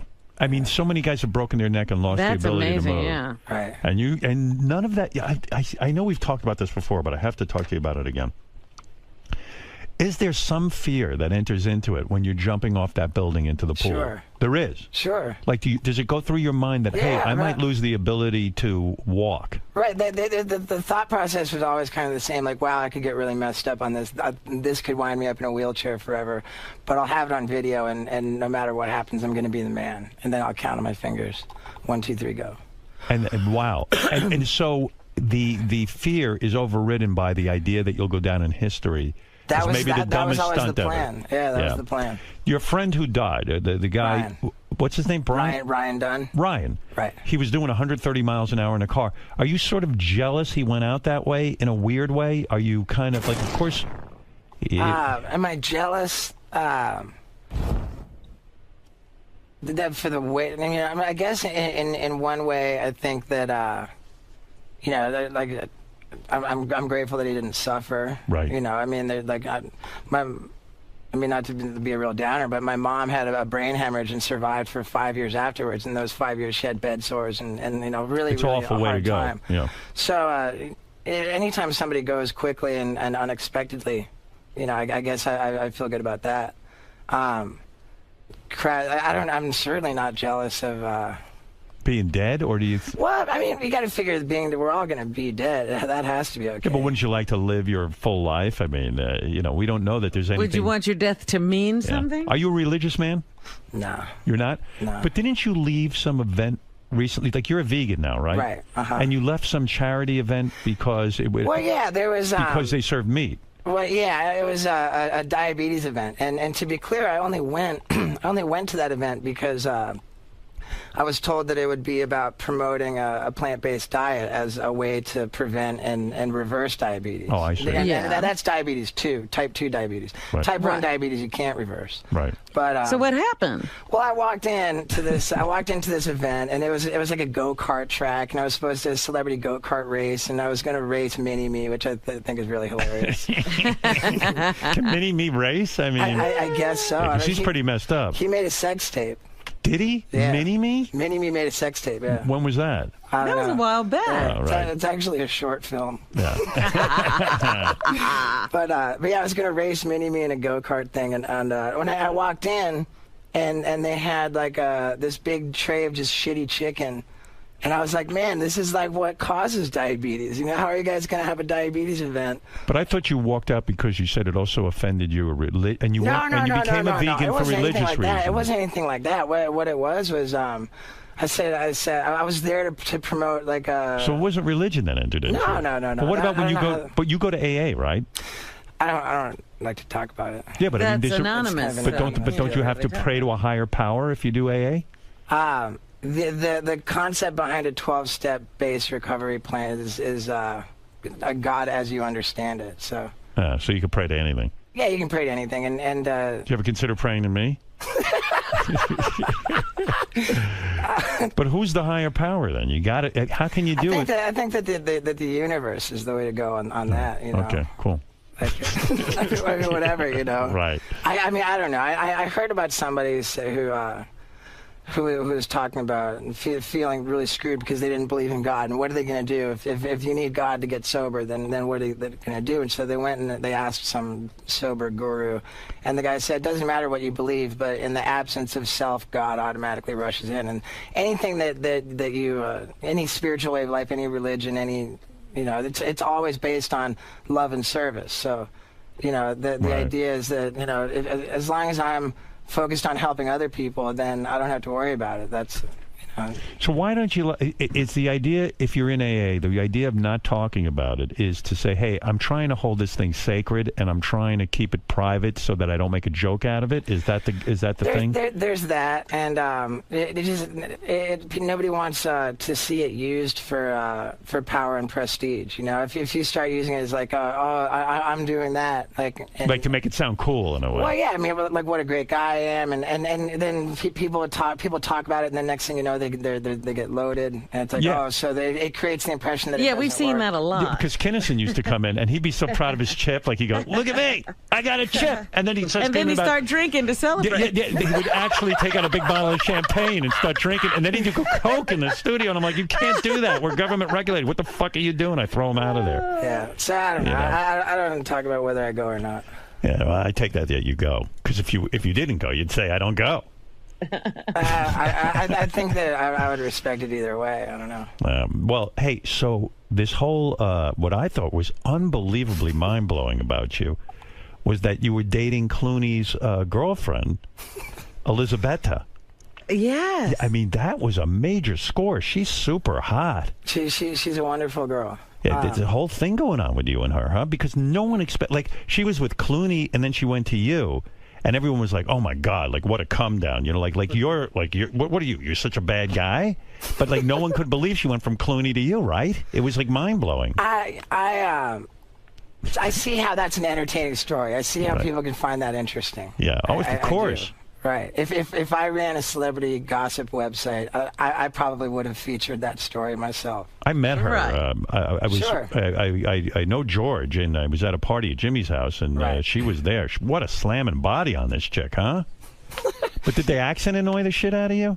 I wasn't too terribly concerned about her accent. Yeah, fuck the accent. Who cares? Did you even hear it? Yeah. Yeah, right. I don't think I would have heard it either. No, I heard it, and You speak any Italian? I don't know, but You're fluent in Spanish, though, aren't you? I spoke Spanish and Portuguese when I was a baby, but you grew up pretty wealthy. You had a Spanish maid who you even say took care of you more than your parents did. Yeah, it was live-in Brazilian maids, because I was born in England. I moved to Brazil when I was 6 months old. Right. Spoke my first words in Portuguese. No kidding. Yeah, and then I moved to Venezuela. Your parents were hardly involved, I guess. Right. I think that I whoever was around, that's the language you spoke. Right. I mean, that's sort of sad. Your first words were in Portuguese. Right, because I was raised by maids. Like Tarzan was raised by apes. Did your mom not have any? Yeah, right. Did your mom not have any interest in you? I mean, was she pretty aloof? Well, I don't know about that. I think my dad was the president of Pepsi Cola Brazil. Right. So, my parents just had shit popping. Right, they sure did. And I suppose I was sort of lacking for attention a little, and that might speak to how I turned out the way I did. Were you one of those rich kids who's like the maid taught you about sex and all that? No, it wasn't like that. It wasn't like that. But you're fluent in Spanish from that, which is pretty cool. I was fluent in Portuguese. When I was 2 years old, I moved to Venezuela. And I spoke fluent Spanish in nursery school. Mis labios se pescan la cocina? Well, see, but then I moved to America when I was 4. I forgot everything. Oh, you did? Oh. Yeah, I spoke 3 languages. I spoke 3 languages. Why don't I believe you? No, I did. Really? I think by the age of 3 or 4, I spoke 3 languages, and by the age of 5, I forgot 2. Wow. But I spoke Portuguese in my sleep at summer camp when I was 11. There were these kids from Brazil, and they were like, "Dude, you spoke fluent Portuguese in your sleep." Do you think your dad ever banged the maid? Like Arnold Schwarzenegger? I don't think so, no. Yeah, I can only imagine the rebellion your father felt when you went into Jackass and you were doing all this crazy. First I went to clown college. I know, and he must have been livid. I mean, because the guy was such a successful businessman, he probably wanted you to do that. Well, I went to... I went to the University of Miami and I dropped out pretty abruptly. And that's a party college, no less. Right. And then I years later I got into Ringling Brothers and Barnum and Bailey Clown College, and my dad was not feeling that at all. Well, what does it take to be a real rebel? I mean, to go against your parents. I mean, when you tell your father, I've dropped out of University of Miami, and he's such a strong figure. Yeah, and then I went and had the government test drugs on me for money and stuff. Like, really? I was doing these crazy... Oh, so you abandoned the money and everything. You just... Well, yeah, and I was actually couch surfing for 3 years after I dropped out of college. Just sat around. Well, I mean, I didn't sit around. Living at friends' houses. I was all over the place. Right. Following the Grateful Dead and, had was the old man livid? Well, I wasn't even really talking to him. That was the thing. It was really sad, and it wasn't that I was mad at him. I was just kind of disappointed, and, I felt like I had let him down. Right, like you were a loser. Yeah. I had like a kind of a sense of pride about it, and I never asked him to help me out or anything. That's cool. So I just kind of did my own deal, and I found out about these medical studies, and the more dangerous the study, the more money you get. What's the worst study you were involved in? It was a drug for pigs and cows. And they tested it on you? They did, yeah. Well, why not test it on pigs and cows? Well, because the idea was to make... you don't want to give it to them first. We value them. Right. Well, the idea was to cater to a more health-conscious consumer, and they would give this drug to the cattle, and it would make them have more muscle and less fat, so that you'd be selling leaner meat. But then when people eat the meat, like a trace of the drug enters the human body, and if ever that's the case, they have to determine how much the human body can stand to that shit. So. Right. So did you ever learn what the name of the drug was? Ractopamine hydrochloride. And is it illegal now, or is it? I don't know. Was it ever approved by the FDA? Are they still using I don't know, it? What are they doing? They gave it to us until our resting heart rates reached 150 beats a minute. So it actually changed the heart rate. It actually increased. It did, yeah. And I shouldn't say until everybody's heart, until one person in the study got 150 beats a minute. But it turned out I had a super powerful heart. So when it got to 150 beats a minute, they said, "Wait a second, this shit might be dangerous because that's a high resting heart rate." Right. They knew they would increase the heart rate, and that was about it. But yeah, I got like $2,000 for 12 days, and I was homeless anyway, so I had 12 days of free food and a roof over my head. How much was the pay? $2,000. $2,000. Right. Wow. You know, there was a movie director, this guy Rodriguez, who financed all his movies by being part of these medical the first tests. one, not all of them. Right. He still likes it. I remember thinking, you can sell a kidney for like 50 grand. And you were thinking about it. I was thinking about that. I was like, yeah, you don't need 2 kidneys. Did you ever say, hey, I'm going to train? You need everything doubled, Steve. Stop it. Did you ever say to yourself, I'm going to go train for a job or something like that? It just wasn't within you. You lived life on the edge. Well, yeah, I mean, I started making videos when I was 15, and that was really the only thing that I was passionate about. When I went to University of Miami, it was to try and become an advertising guy and make commercials. Right. But I couldn't go to class, so that wasn't going to happen. And the only thing that... You were a bad student. Right, I couldn't go to class. You can't concentrate. Yeah, I'm better at it today. Right. But, keep a schedule, that sort of thing. I couldn't keep a job or go to class. Is that when you got heavy into drugs around the clown college time? I would be on drugs if I was in clown college. It was it was before clown college. I developed I found cocaine to be delicious. In college? Or in high school? It was during that homeless period. I see. Yeah. It's good to be homeless and on coke. Your life's going really well. Right. Yeah. Is your dad proud of you now, or is he still kind of disappointed? He is. Very much so. Yeah. Right. What drove us apart at first ultimately brought us closer together than ever. I remember my dad having a conversation with me. He said, I feel I've done a disservice to you by not supporting you in this career path that you've chosen. Now that I see that you're committed to it. He said his dad had the same conversation with him.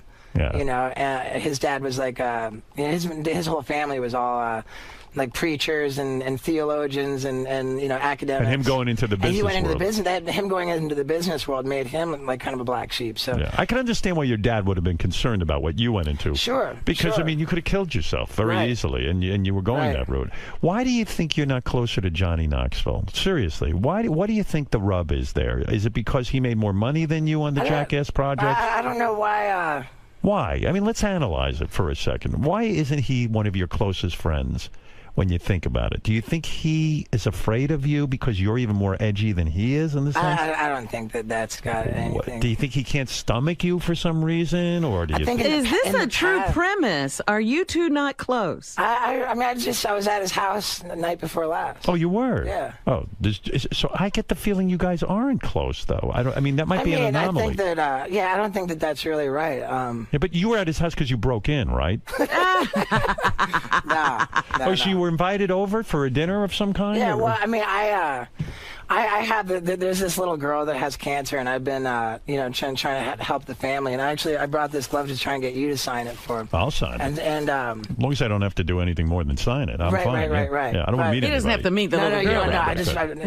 Yeah, I'm not good with kids. I wanted to get him to sign it, so I went over to his house and hung out and stuff. Oh, I see. But you're not. So my premise is correct that you're not close to Johnny. I wouldn't say that we're not friends, but I mean, like you said when I first got here, I'm kind of doing my own thing. But why do you think you're not closer? Honestly, I mean, you must have thought about this, and you know, really, it's amazing to me because you guys have such a shared history. Your greatest success is together. Right.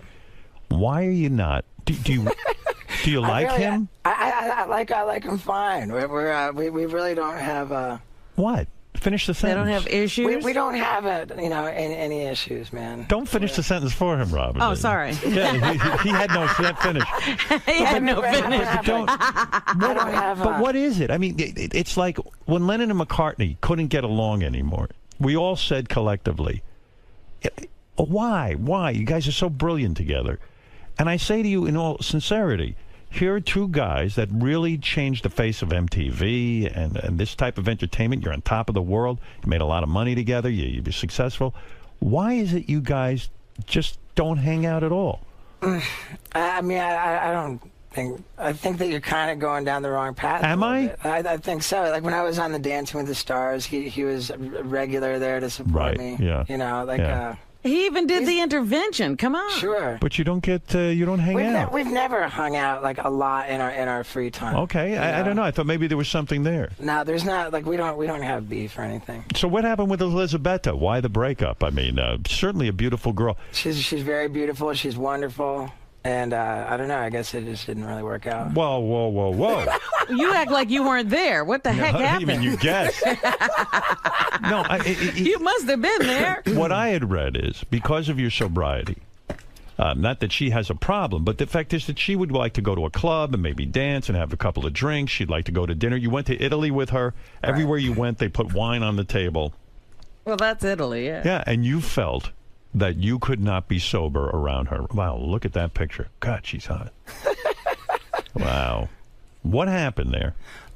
Is that it? Because of wine in Italy and all that kind of shit? I mean, I don't really want to, pick it apart, but I guess you just say, I'm sure you do. Yeah, I want to know what happened. I'm interested in your life. I mean, I'm interested in your life. I am. I'm interested in your life. I mean, we've always been interested. There are a lot of lifestyle differences, and you know, you're right about the one thing, and then I'm vegan, and she's not vegan. She's actually like the opposite of vegan. Well, does everybody have to be the same? But then again, I don't want to criticize her, man. I love that girl. She's no. wonderful. I'm saying now that you stop drinking, everybody has to stop drinking. No. It's not that.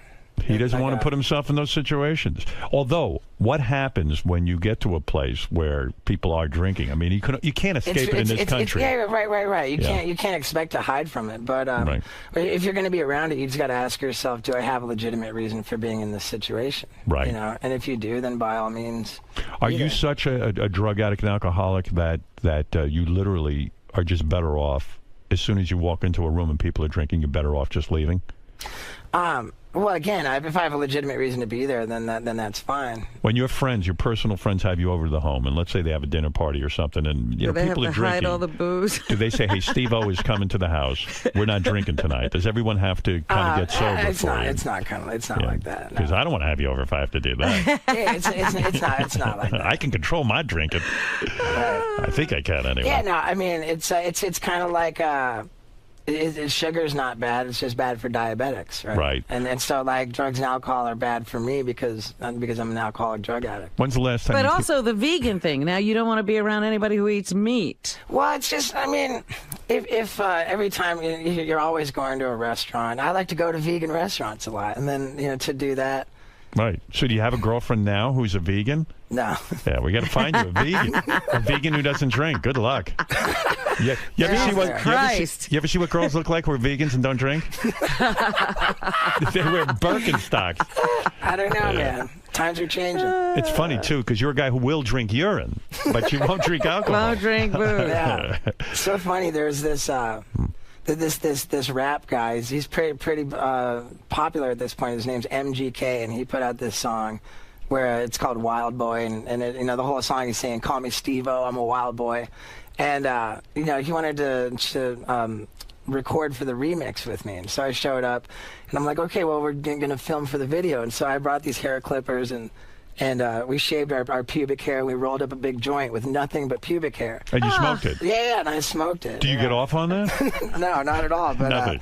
And we smoked each other's pubic hair. It was pretty funny. And the footage of us actually smoking it was on the cutting room floor. And he's probably a bit mortified that I'm saying that right now. But I'm surprised you would even draw smoke into your lungs. We could have triggered you. You make a very good point, man. I was conflicted after the fact. On two levels, because I drew it into my lungs. I quit smoking cigarettes and everything. Yeah, I mean, is life exhausting now? Because you have to consider everything. I mean, you can't just do something thoughtlessly, right? I don't know. I mean, I think it becomes a little bit second nature, but it's sure better than the alternative, man. I mean, you saw me right before I got sober. No, you look really good, man. Oh, boy. Thank you, man. You seem very healthy. And so now, where are you living? In Los Angeles? I'm living in West Hollywood, yeah. You live in West Hollywood. No girls? Nothing? I mean, are you completely single now? Yeah, I'm single, but there's one girl I've been hanging out with. Fucking a little bit, yeah? She's good? Yeah? Parking in the pink zone. No kidding. Look at you. How long were you with that Elisabetta? 2 years, huh? No, not 2 years. It was most of this year. Clooney was quoted as saying he thought it was hysterical that you were dating Elizabeth. I think so. I hope I have that right. I don't know. Oh, my God. How dare he? How dare he? Elisabetta said a romantic trip with Steve-O to Italy in February became a nightmare because Italy was full of temptation for him. Let me see, wait. George Clooney, who dated Elisabetta for close to 2 years, reportedly told a friend he thought it was hilarious that she was dating Steve-O. All right. You think that's a jab or a compliment? No, I think it's just so out of... You see what it is? I think Clooney was kind of like, wow, that's just so out of the clear... That's just so Nobody opposite. would suspect that that's where you go next. That's right. Right. Yeah, I mean, Clooney was like, wow, really? Steve-O? I've never heard anything bad about him. I think... He's a good dude. Yeah. I'm just wondering if... Maybe he was boring. Like, I know if Beth and I broke up and I found that she was dating Steve-O, and as whacked out as I am, I'd even be like, whoa, Steve-O. I mean, I think it just comes as a shock when someone's dating Steve-O. Sure. Maybe Clooney was boring. You're an edgy guy.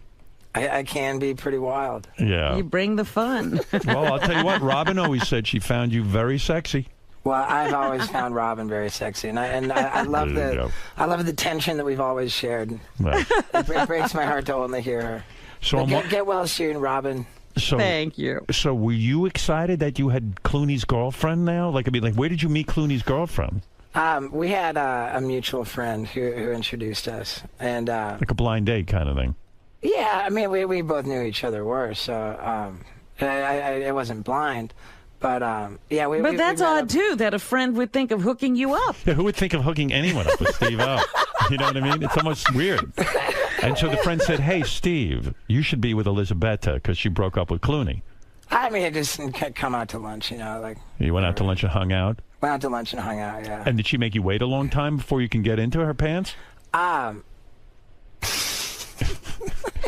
We got together a number of times. Really? Yeah. She wild. You must have been way wilder than Clooney in bed. I mean, you're way crazy. I mean, right? She must have been like, "Oh shit!" I imagine I was more disappointing, actually. Oh, that's right. You come very fast. Yeah, Clooney. Pretty quick. Clooney does not come fast. I've heard. Yeah, he knows how to hold out and please a woman. Yeah, no. Do you say to Elisabetta, "Is my cock bigger than Clooney's?" Like, do you ever like? I never asked any questions. No. Yeah, because you say your cock is not big. It's not terribly big. No, and so she didn't snicker or she didn't make it. When you pulled out your picture, she goes, "Oh, I mean, like this is not as big as George." No, we never had any conversations like that. Nothing like that. No. So she was satisfied with your penis. Were you able to give her an orgasm because you do come so fast? I don't know. Can you ever know? But do you think you did? I think I may have. You may have, yeah. What happens when you're with a woman after a few months? Like maybe you get to hold out longer? Maybe a little bit, yeah. Yeah. Did you wear rubber?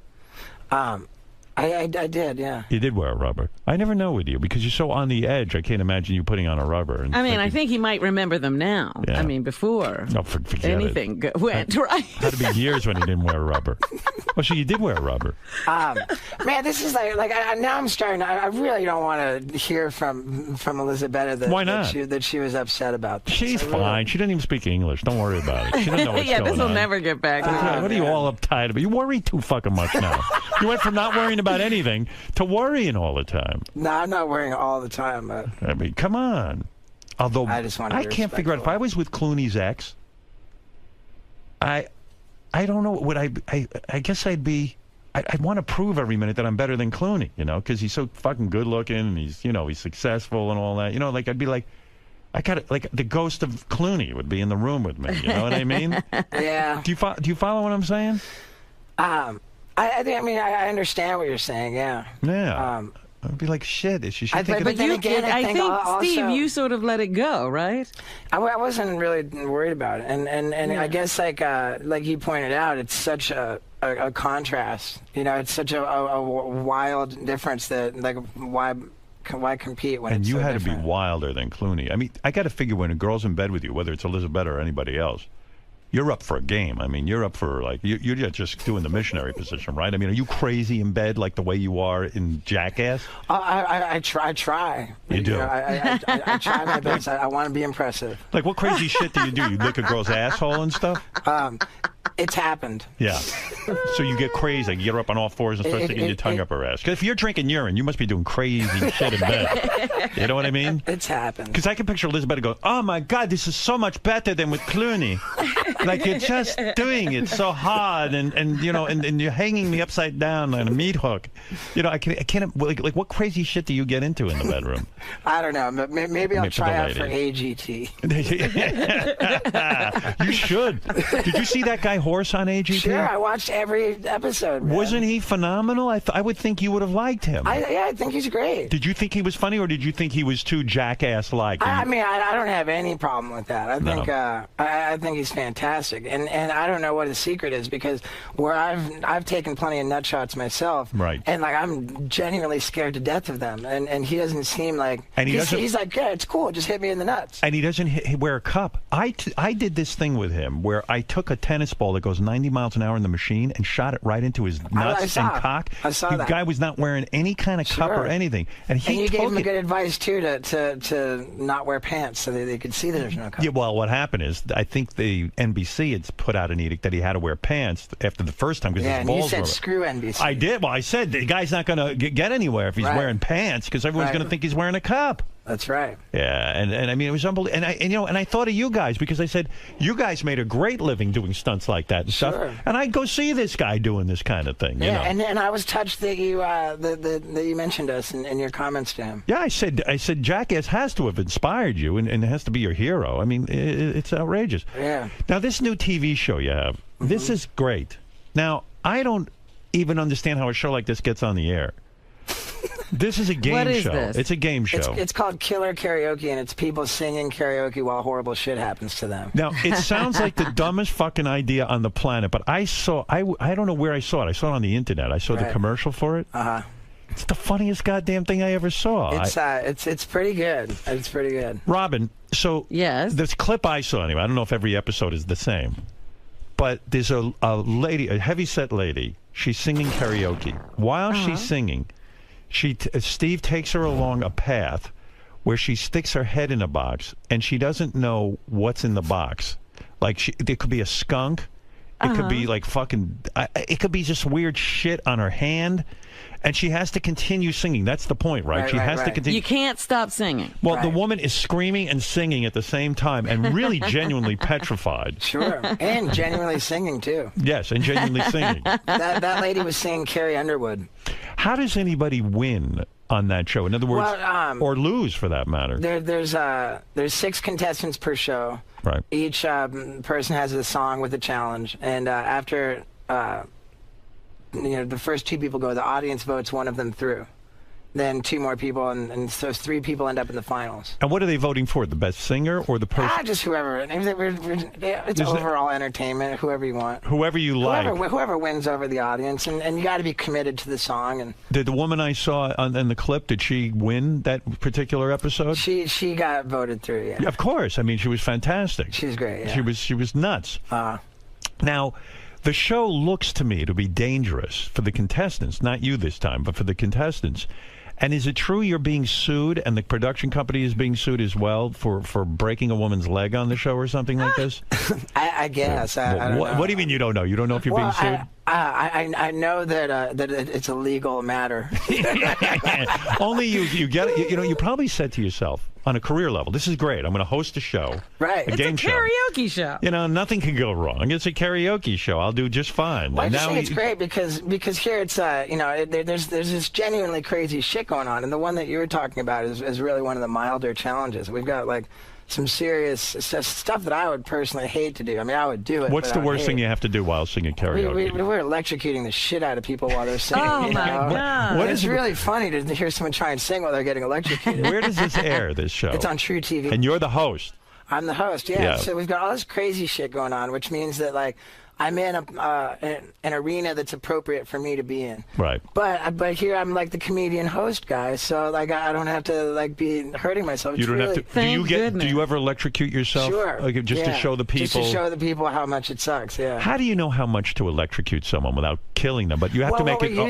They don't, Howard. That's the problem. We're using these dog shock collars. Right. You know, those horribly cruel devices, and we just strap them to we strap them to their arms and legs.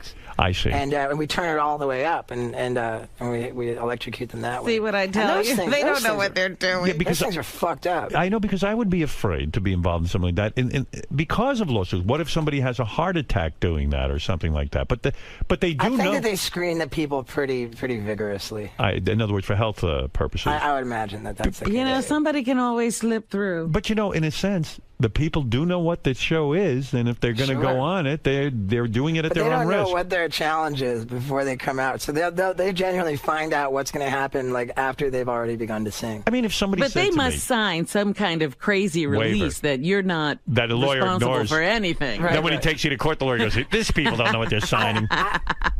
I guess. I don't know. I mean, I would imagine it's a pretty comprehensive release form. I can't imagine that what the show is going to earn, that it's worth going through all this hell to sort of create Yeah, it. I mean, for the contestants, it's up to $10,000. Oh, well, in that case, you'll electrocute away. Right. But, you know, it's a funny thing to me. Like, if I was a contestant on a game show, and listen, I've had desperate times in my life. I haven't had a lot of money.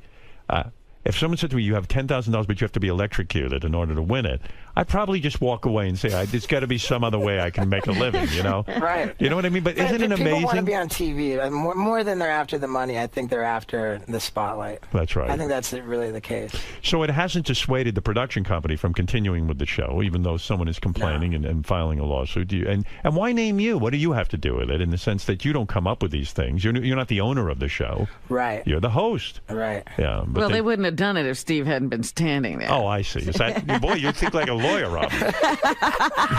Steve Robin, made me do shut it. up. Right. So you don't seem overly concerned about that aspect. I don't know. I honestly haven't heard anything about it. I don't know. Right. You know, if I get I don't know, summoned for a deposition or something, then I'll have more information. I see. Well, let me tell you something. We've learned a lot today, Steve-O. Well, it's good to see you, man. And you know, like I said, I've been listening to.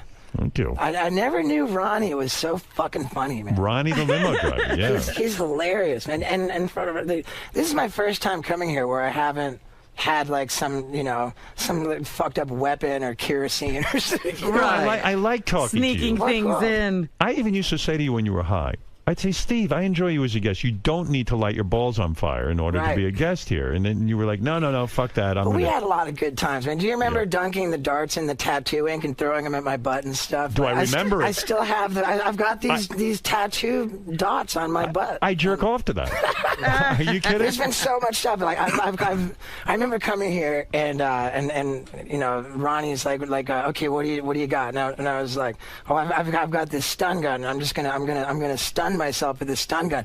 Ronnie says, "No, you can't do it, man. I got to take that from you." And so I'm like, "Oh man, Ronnie," and I'm going, "Oh, this sucks. Oh man, Ronnie. Okay, Ronnie, here you go." And I give him the stun gun, and then I walk in here with my backup. You had a backup stun gun. Yeah, I brought two. Remember the time you were really high and you came in here and you ate an entire corpse? That was crazy. Yeah, I'm trying to make up stuff that he wouldn't remember. No, but you know what's crazy to me too? I was watching the roast that you took part in. I'm talking about the Charlie Sheen roast. And Mike Tyson's there. Yep. And you said, "Mike, it would be an honor if you would punch me in the face. And Mike said he wouldn't, so you said, just hold out your fist, Mike. We planned it ahead of time, and and this is the interesting part about this is that it wasn't the first time that I asked him to do that. And you know, I said during my little comedy bit on that show that the last time I hung out with him was when we were doing all this blow in a bathroom in 2005. But that wasn't actually accurate. The last time I had seen him and like really spent time with him, believe it or not, we were locked up in a psychiatric ward together. I shit you not. And like, is that a bonding experience? Well, yeah, big time, yeah, big time. And I know that Mike doesn't mind, and bless his heart, I love him so much. You know, he's such a good guy, and he says, you know, it happened. You tell it. You know. Well, why were you? I know why you were in the psychiatric ward. You had completely lost your mind on drugs. We were both in. I mean, it's no secret that Mike was in you know, a similar. Why was he? Because of drugs? He had also gone off the deep end. Yeah, we're in very similar positions as far as that goes. When you're in a psychiatric center like that, how long are you locked up for? That time it was 3 weeks, man. 3 weeks. Yeah. Is it very difficult? Is it because the other people on the ward are as insane as you, and so it's almost just like where do you go? Where's there a safe corner? Is that the scariest part of it? Well, I was in 2 psych wards. The first one was the one where Johnny Knoxville and the guys came and they locked me up. Right. And that psych ward was kind of like a sort of hospital meets jail. You know, it was like really intense. The one I was in with Mike Tyson, you know, about 3 months later, 3.5 months later, that one was more hospital meets country club. But it was still, you know, it was a serious psych ward, and we're in the TV room together in the loony bin, and I'm telling Mike, I'm saying, hey Mike, you know, I'm not asking you to punch me. I'm just saying, hold your fist out and let me just run into your fist with my face. And what did he say to you at that time? It wasn't the time. He goes, you're crazy. Yeah, why are you doing that in the hospital, Steve? He was crazy. I was trying to talk him into doing it with me once we got out, so I could film it. You know, I wanted to film it. So when you're in the psych ward and you're there with Mike Tyson, are you kind of excited too that there's another celebrity there and you can bond? It's fucking Mike Tyson, man. Right. Of course I was excited. And you approach Mike Tyson and say, hey, I'm Steve-O, I'm the guy from Jackass, and he's like, he knew. We had partied together. I see. So we had a history. And so do you work on getting better, or are you both like, hey, they're all crazy out there. We're not crazy. You know, they're at crazy. that point we were both just it just wasn't the time, you know. And he managed to keep it pretty quiet actually when he was in the psych ward, right? I mean, no one really knew he was there until he started talking about it. But for some reason it somehow didn't make the papers. Well, I don't know. I mean, I think that like his arrests maybe got more news than that. Yeah. Right, I was going to say, there's plenty of stuff in the press about Mike Tyson. Come on. There's plenty. I don't feel like I'm outing him. No, I understand. Do the group meetings, like, do you get to hang with Mike and hear his sad story? There was a pretty small amount of overlap when we were in there together. But are the group meetings, like, crazy in a psych ward? Because, like, everybody has a crazy fucking story. They're crazy. Sure, so it's like, and everyone's I mean, some people can't even talk, can they? I remember that then in the first ward, or the first psych ward I was in, it was just kind of sad because, like, I remember this lady being like, you know, the government has seized all of my money. They've taken my money from me. I've been in here for like 3 months. I can't get out. Right. You know, it's kind of scary. It is scary, yeah. But in any case, so then the roast comes up. Right. And I've got the same agent booked me onto the roast as Mike Tyson. You know, we have the same guy. And, the guy who takes the crazy people. Yeah, the crazy agent. Right. Yeah. And so I told the producer, I was like, oh, man, I've got to play the black eye game with Mike Tyson. This just has to happen.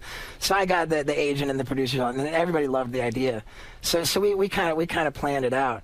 And at one point during the show... now, let me describe to people what it is. Mike held out his fist, and you ran into it. With his elbow locked. With his elbow locked. And I went running and diving face first into his fist, attempting to get a black eye. Well, attempting to get a black eye. I saw the pictures of you afterwards. You had 2 black eyes. 2 black eyes and a broken nose. And a broken nose. and like, you laugh at that, right? Well, it turned out to be such a beautiful thing because Bam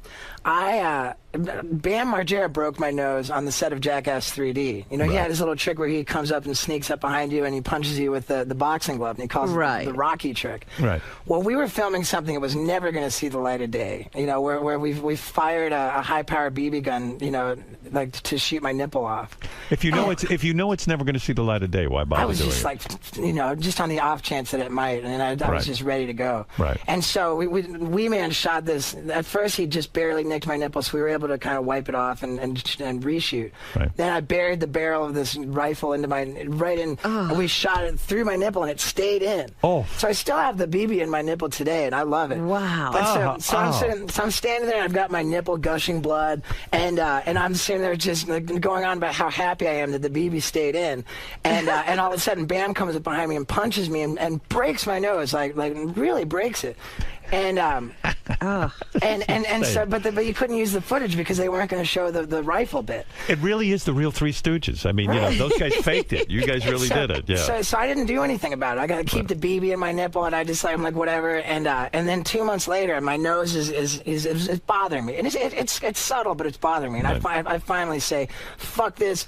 Jackass is going to pay for it. I'm going to get my nose fixed. So I go to the nose doctor 2 months after the fact, and the guy says, I can't, you know, he says, you've already, you let it heal this way. Right. He says, you let it heal this way. He says, if you want me to fix your nose and set it straight, I have to re-break it with a chisel and then set it. And so I hear that, and I'm like, oh, I'm good. I'm cool. Right, I forget it. But then I go to the Mike Tyson, to the Charlie Sheen roast. Yeah. And Mike's down for it. So Mike, you know, at first when I did it after my little comedy bit, you know, his fist landed on my forehead, and it was kind of disappointing. So I was squirming in my seat. Oh, let me do it again. Then at the end of the show, then I did it again, and this time I dove so gnarly with my face into his fist, and my nose was like just broken the shit out of it, you know. Wow. My nose was like under my right eye, and it was just gushing blood. I mean, it felt that way anyway. And so then, and it's just gushing blood. Here it is. Boom. Yeah. Wow. And yeah, there it is. And so then, and like I said, it was at the end of the show. So the show is over. Everybody's getting up. I've got my nose gushing blood. This guy comes out of the audience and he says, "Steve-O, your nose needs to be set right now." Yeah. He says, "I'm a kung fu instructor. I've set at least 20 broken noses." And I'm thinking, this guy, like, what? It can't get any worse than it is. Right. So I sit down on the stage, and this guy puts his he puts a thumb on either side of my nose, and he like clicks it back into place, and it hurt like shit. He lines it all up, and I swear, my nose is like straight now. I was looking at your nose. You didn't get your nose fixed? No, but I'm looking at it. It looks fabulous. Like what the doctor said. He said he would have to re-break it with a chisel and then set it straight. Fucking Mike Tyson re-broke it, and the kung fu guy set it straight. And let me tell you something. You got a nice nose. It's looking fucking good. It looks great. It looks great. Does this kung fu guy do breasts too? Because I know two girls that really want some tits. That's unbelievable. Man. I left that roast with a perfectly straight nose. Yeah. And I don't think the doctor could have done a better job than Mike Tyson and the kung fu guy. When your nose is broken like that, and there are your eyes, and there's your nose. Oh my God! I mean, is the pain excruciating? On my website, you can see that. You can see the whole series of like the morning after Bam broke it, and then the way that healed. Give out your web address. It's steveo.com. Okay. You know. When you're, because that looks painful. I mean, are you in tremendous pain after something like that? Shit, yeah, I'm in tremendous pain after that. And then he can't take anything. Yeah, but you can only take an Advil, right? I didn't take shit. Wow. Yeah, I guess I do. did. You lay down for the next week after something like that happens, or are you just not neurotic? You'll just walk around and say, "Fuck it." I don't think that. I don't think that the laying down helped. I mean, you want to kind of keep yourself busy, I think. Who's the girl that's with you now? Because you're still crazy, even though you're fucking sober. I mean, is she a normal girl? Is she a girl with a job? Is she an actress? What? I mean, give me an MO here.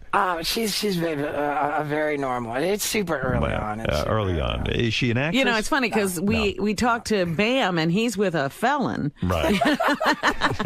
You know, I was talking to Bam I heard Bam on here talking about his stalker thing. Yeah. And I was telling him, I was like, man, you know, like, you got to be really happy about that story, because for once, you know, for the last 2 solid years, it's been nothing but Bam arrested, detained, you know, like beat up by a bum, you know, like, it's just been all this like horrible shit in the news. And I'm like, here's a story, Bam, that for once, like, you're the normal guy. You right, know, yeah. Minding your own business, just, you know, peacefully sleeping in your bed. Yeah, you know, he really liked that. Yeah, I think he did really like the fact that he wasn't the one out of control. And I'm like, you know what was unusual about that, Bam, is that you didn't fuck her. That's the weird part. You've got a stalker and you didn't fuck her. Wow. Yeah. That's odd. Yeah, I thought that was strange, too. Right. Well, Steve-O, you're looking better than ever. I mean, thank you, man. really I are. I appreciate it. You're coherent. You're with it. I mean, you're a regular statesman now. And we actually talked finance with Steve. Finance today. We learned that you're financial. Right. You're fiscally He's concerned. all about the fiscal cliff. He's amazing. It's so awesome to be here, man. Like, it's been over 10 years. Right. You know. Well, listen, I appreciate your talents.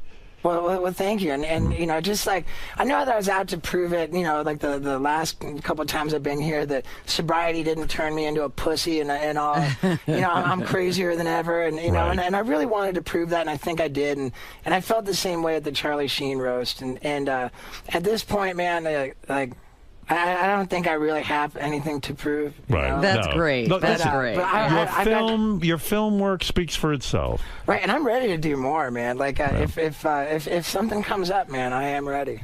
Well, the only way that's going to come up is you put your mind to it and you go out and try and kill yourself. And you know that's the way to do it. Sure, all right. Sure, man. Well, I'm glad you're alive, and I'm glad you came through everything very well. And well, you're a great guy, and I'm happy for you. I really am. I appreciate that. Happy for your veganism, your sobriety, your small penis. Who needs you having a big one? I can't imagine what sex was like with Elizabetta. I wish you would tell me about that, whether it be on air or off air. I don't care. I'm sure it was wild.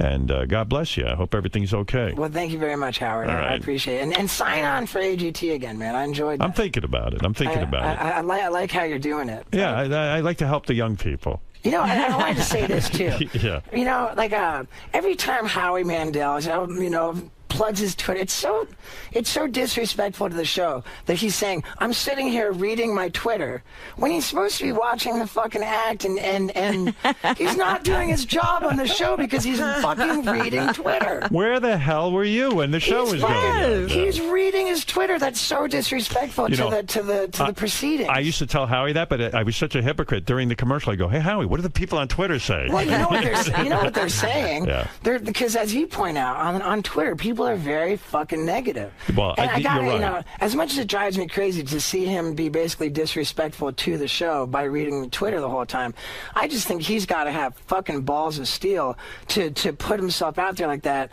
He really doesn't have that many followers on Twitter. It's not like it's working for him. You mean announcing to people should follow me on Twitter, and then it's embarrassing if they don't. Saying his Twitter handle, and then after all of that shit, he really doesn't have anybody fucking follow him anyway. It's not good for the show if people see that. And That's right. The people are just looking at his Twitter handle and they're typing it in. Well, they're not clicking follow him. They're just typing it in so they can say, "You fucking douchebag." Can you imagine the negativity that he has to sift through when reading his Twitter? And he's got to have tough skin. The reason I would not read Twitter, like I wouldn't read Twitter during my radio show, and I wouldn't read Twitter while I was on AGT, is because I don't want to hear the negativity. I want to be true to myself, do my thing, and whoever likes it, and who doesn't. That's it. I'm a crazy man. It's like Craig Ferguson. I'm going to jump off a building right now. Come with me. Craig Ferguson said, as long as you're doing what you love, you're fucking bulletproof. Exactly. You're fucking bulletproof. You got to have faith in what you're doing. You can't sit and listen to other people all the time. Exactly. And then that's my philosophy as well, man. That's right.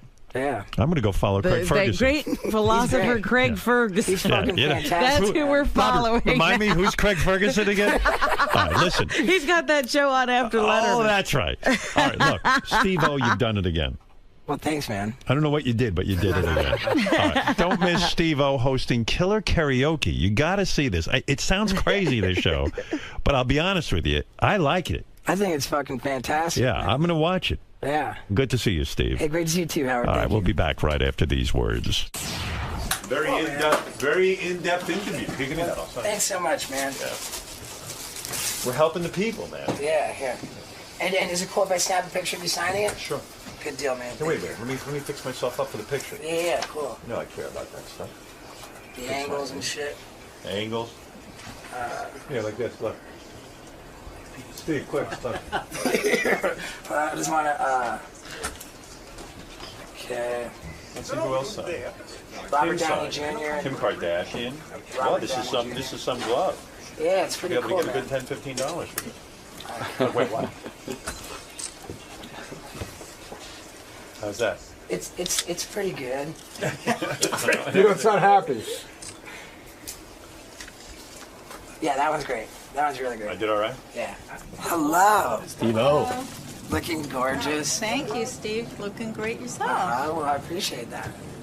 Okay, are we gonna do it in the green Here, room? you talk to this gentleman right in there. the green room with Lisa G. Steve-O, what's it like navigating a Howard Stern interview completely sober? You know, it's obviously you talked about the difference. It's not my first time being sober on Howard. Possibly your second, I think. It's my third. Third, okay. The first was Jackass 3D. The second was for my book, Professional Idiot, and the third time is Killer Karaoke. Did you feel an obligation before you got sober to come in here and impress Howard? Like, was there a, you know, like? I know He always asked me not to do whatever stunt I had in mind, and I always felt like that was the best part of the show. Right. But now that you're able to take a step back, you can just sit down with him, have a conversation, and still be interesting just the same. Right. Yeah. All right, man. Well, thanks for coming by, man. Of course, man. Good to Thank see you.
How many years do I have left on my contract? Three.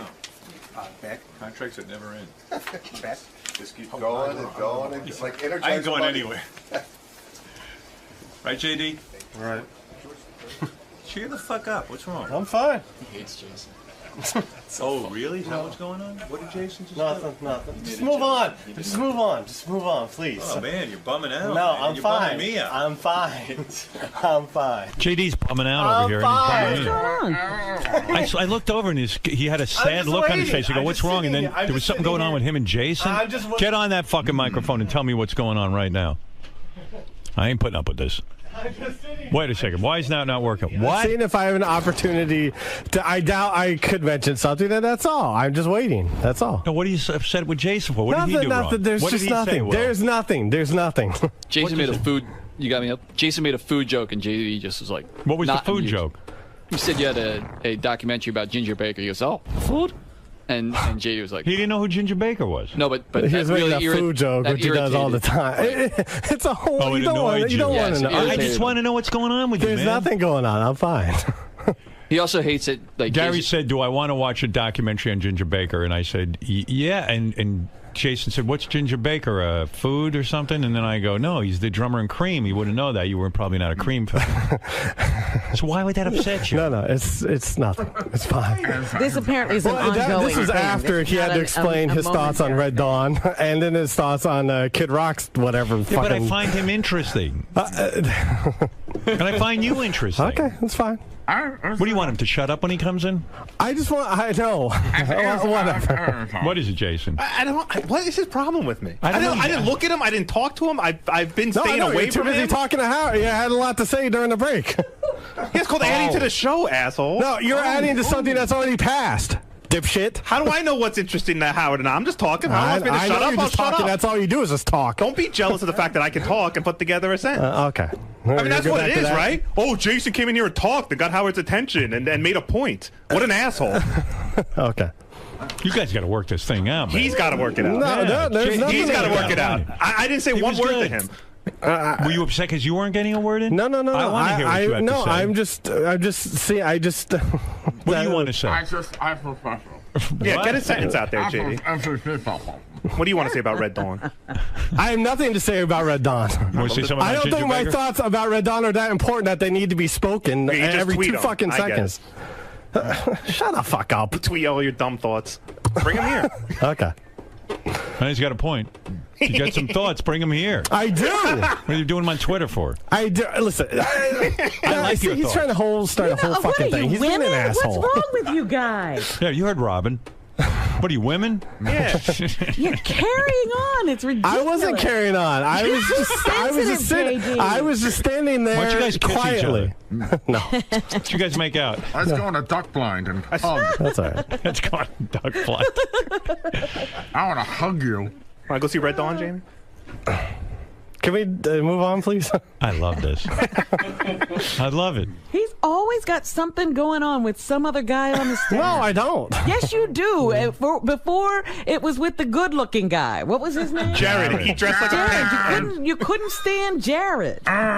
Listen, some people's attitudes I can't deal with sometimes. Calm down. Robin, he clearly I'm can't. calm. He clearly can't deal with the good-looking guys in the office. I understand. Yeah, first the good-looking Jared, and now the good-looking Jason. Yeah. Is Jason becoming too good-looking with his weight loss and his suits? Yeah. Have JD and I crossed yet?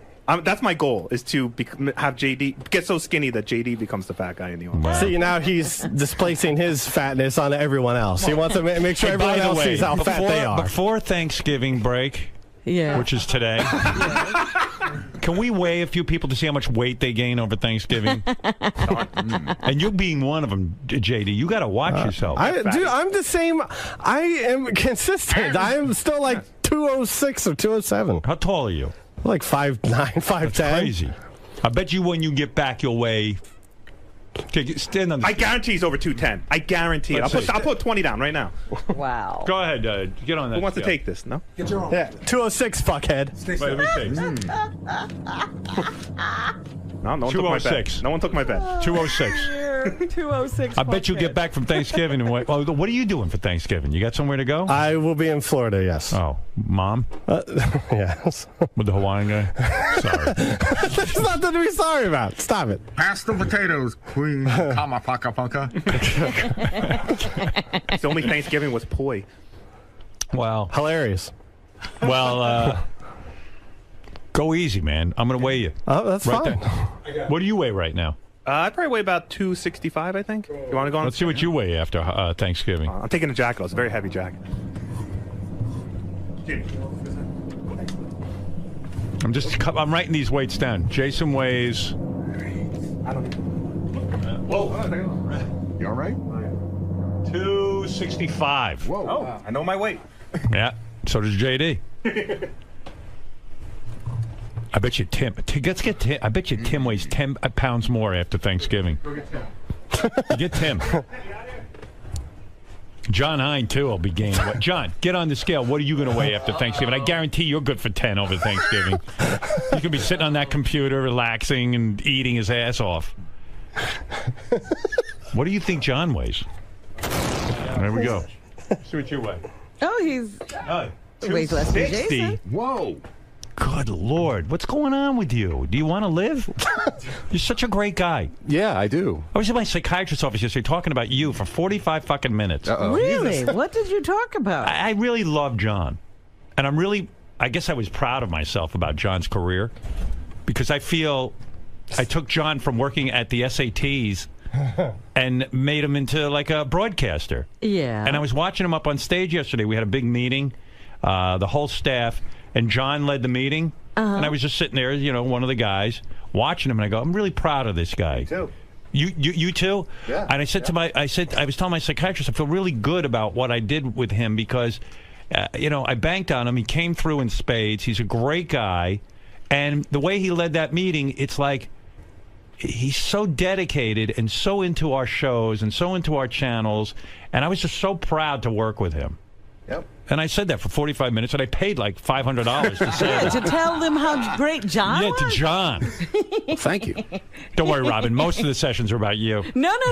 These sessions are supposed to be for you. Hey, can I ask you a question? Yeah. In your you never come up. Don't worry. No, in your sessions. Yeah. In your sessions, as a general rule, How much does the show come up? Meaning A lot. the show people. Robin comes up a lot. Really? I cried the other day about Robin. You didn't tell me. Yeah.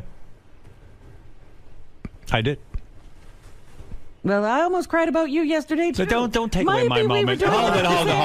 No, it's absolutely true. What is I this? can prove it. Well, I don't care. I'm telling you, I You can't cried. get your psychiatrist on the phone. No.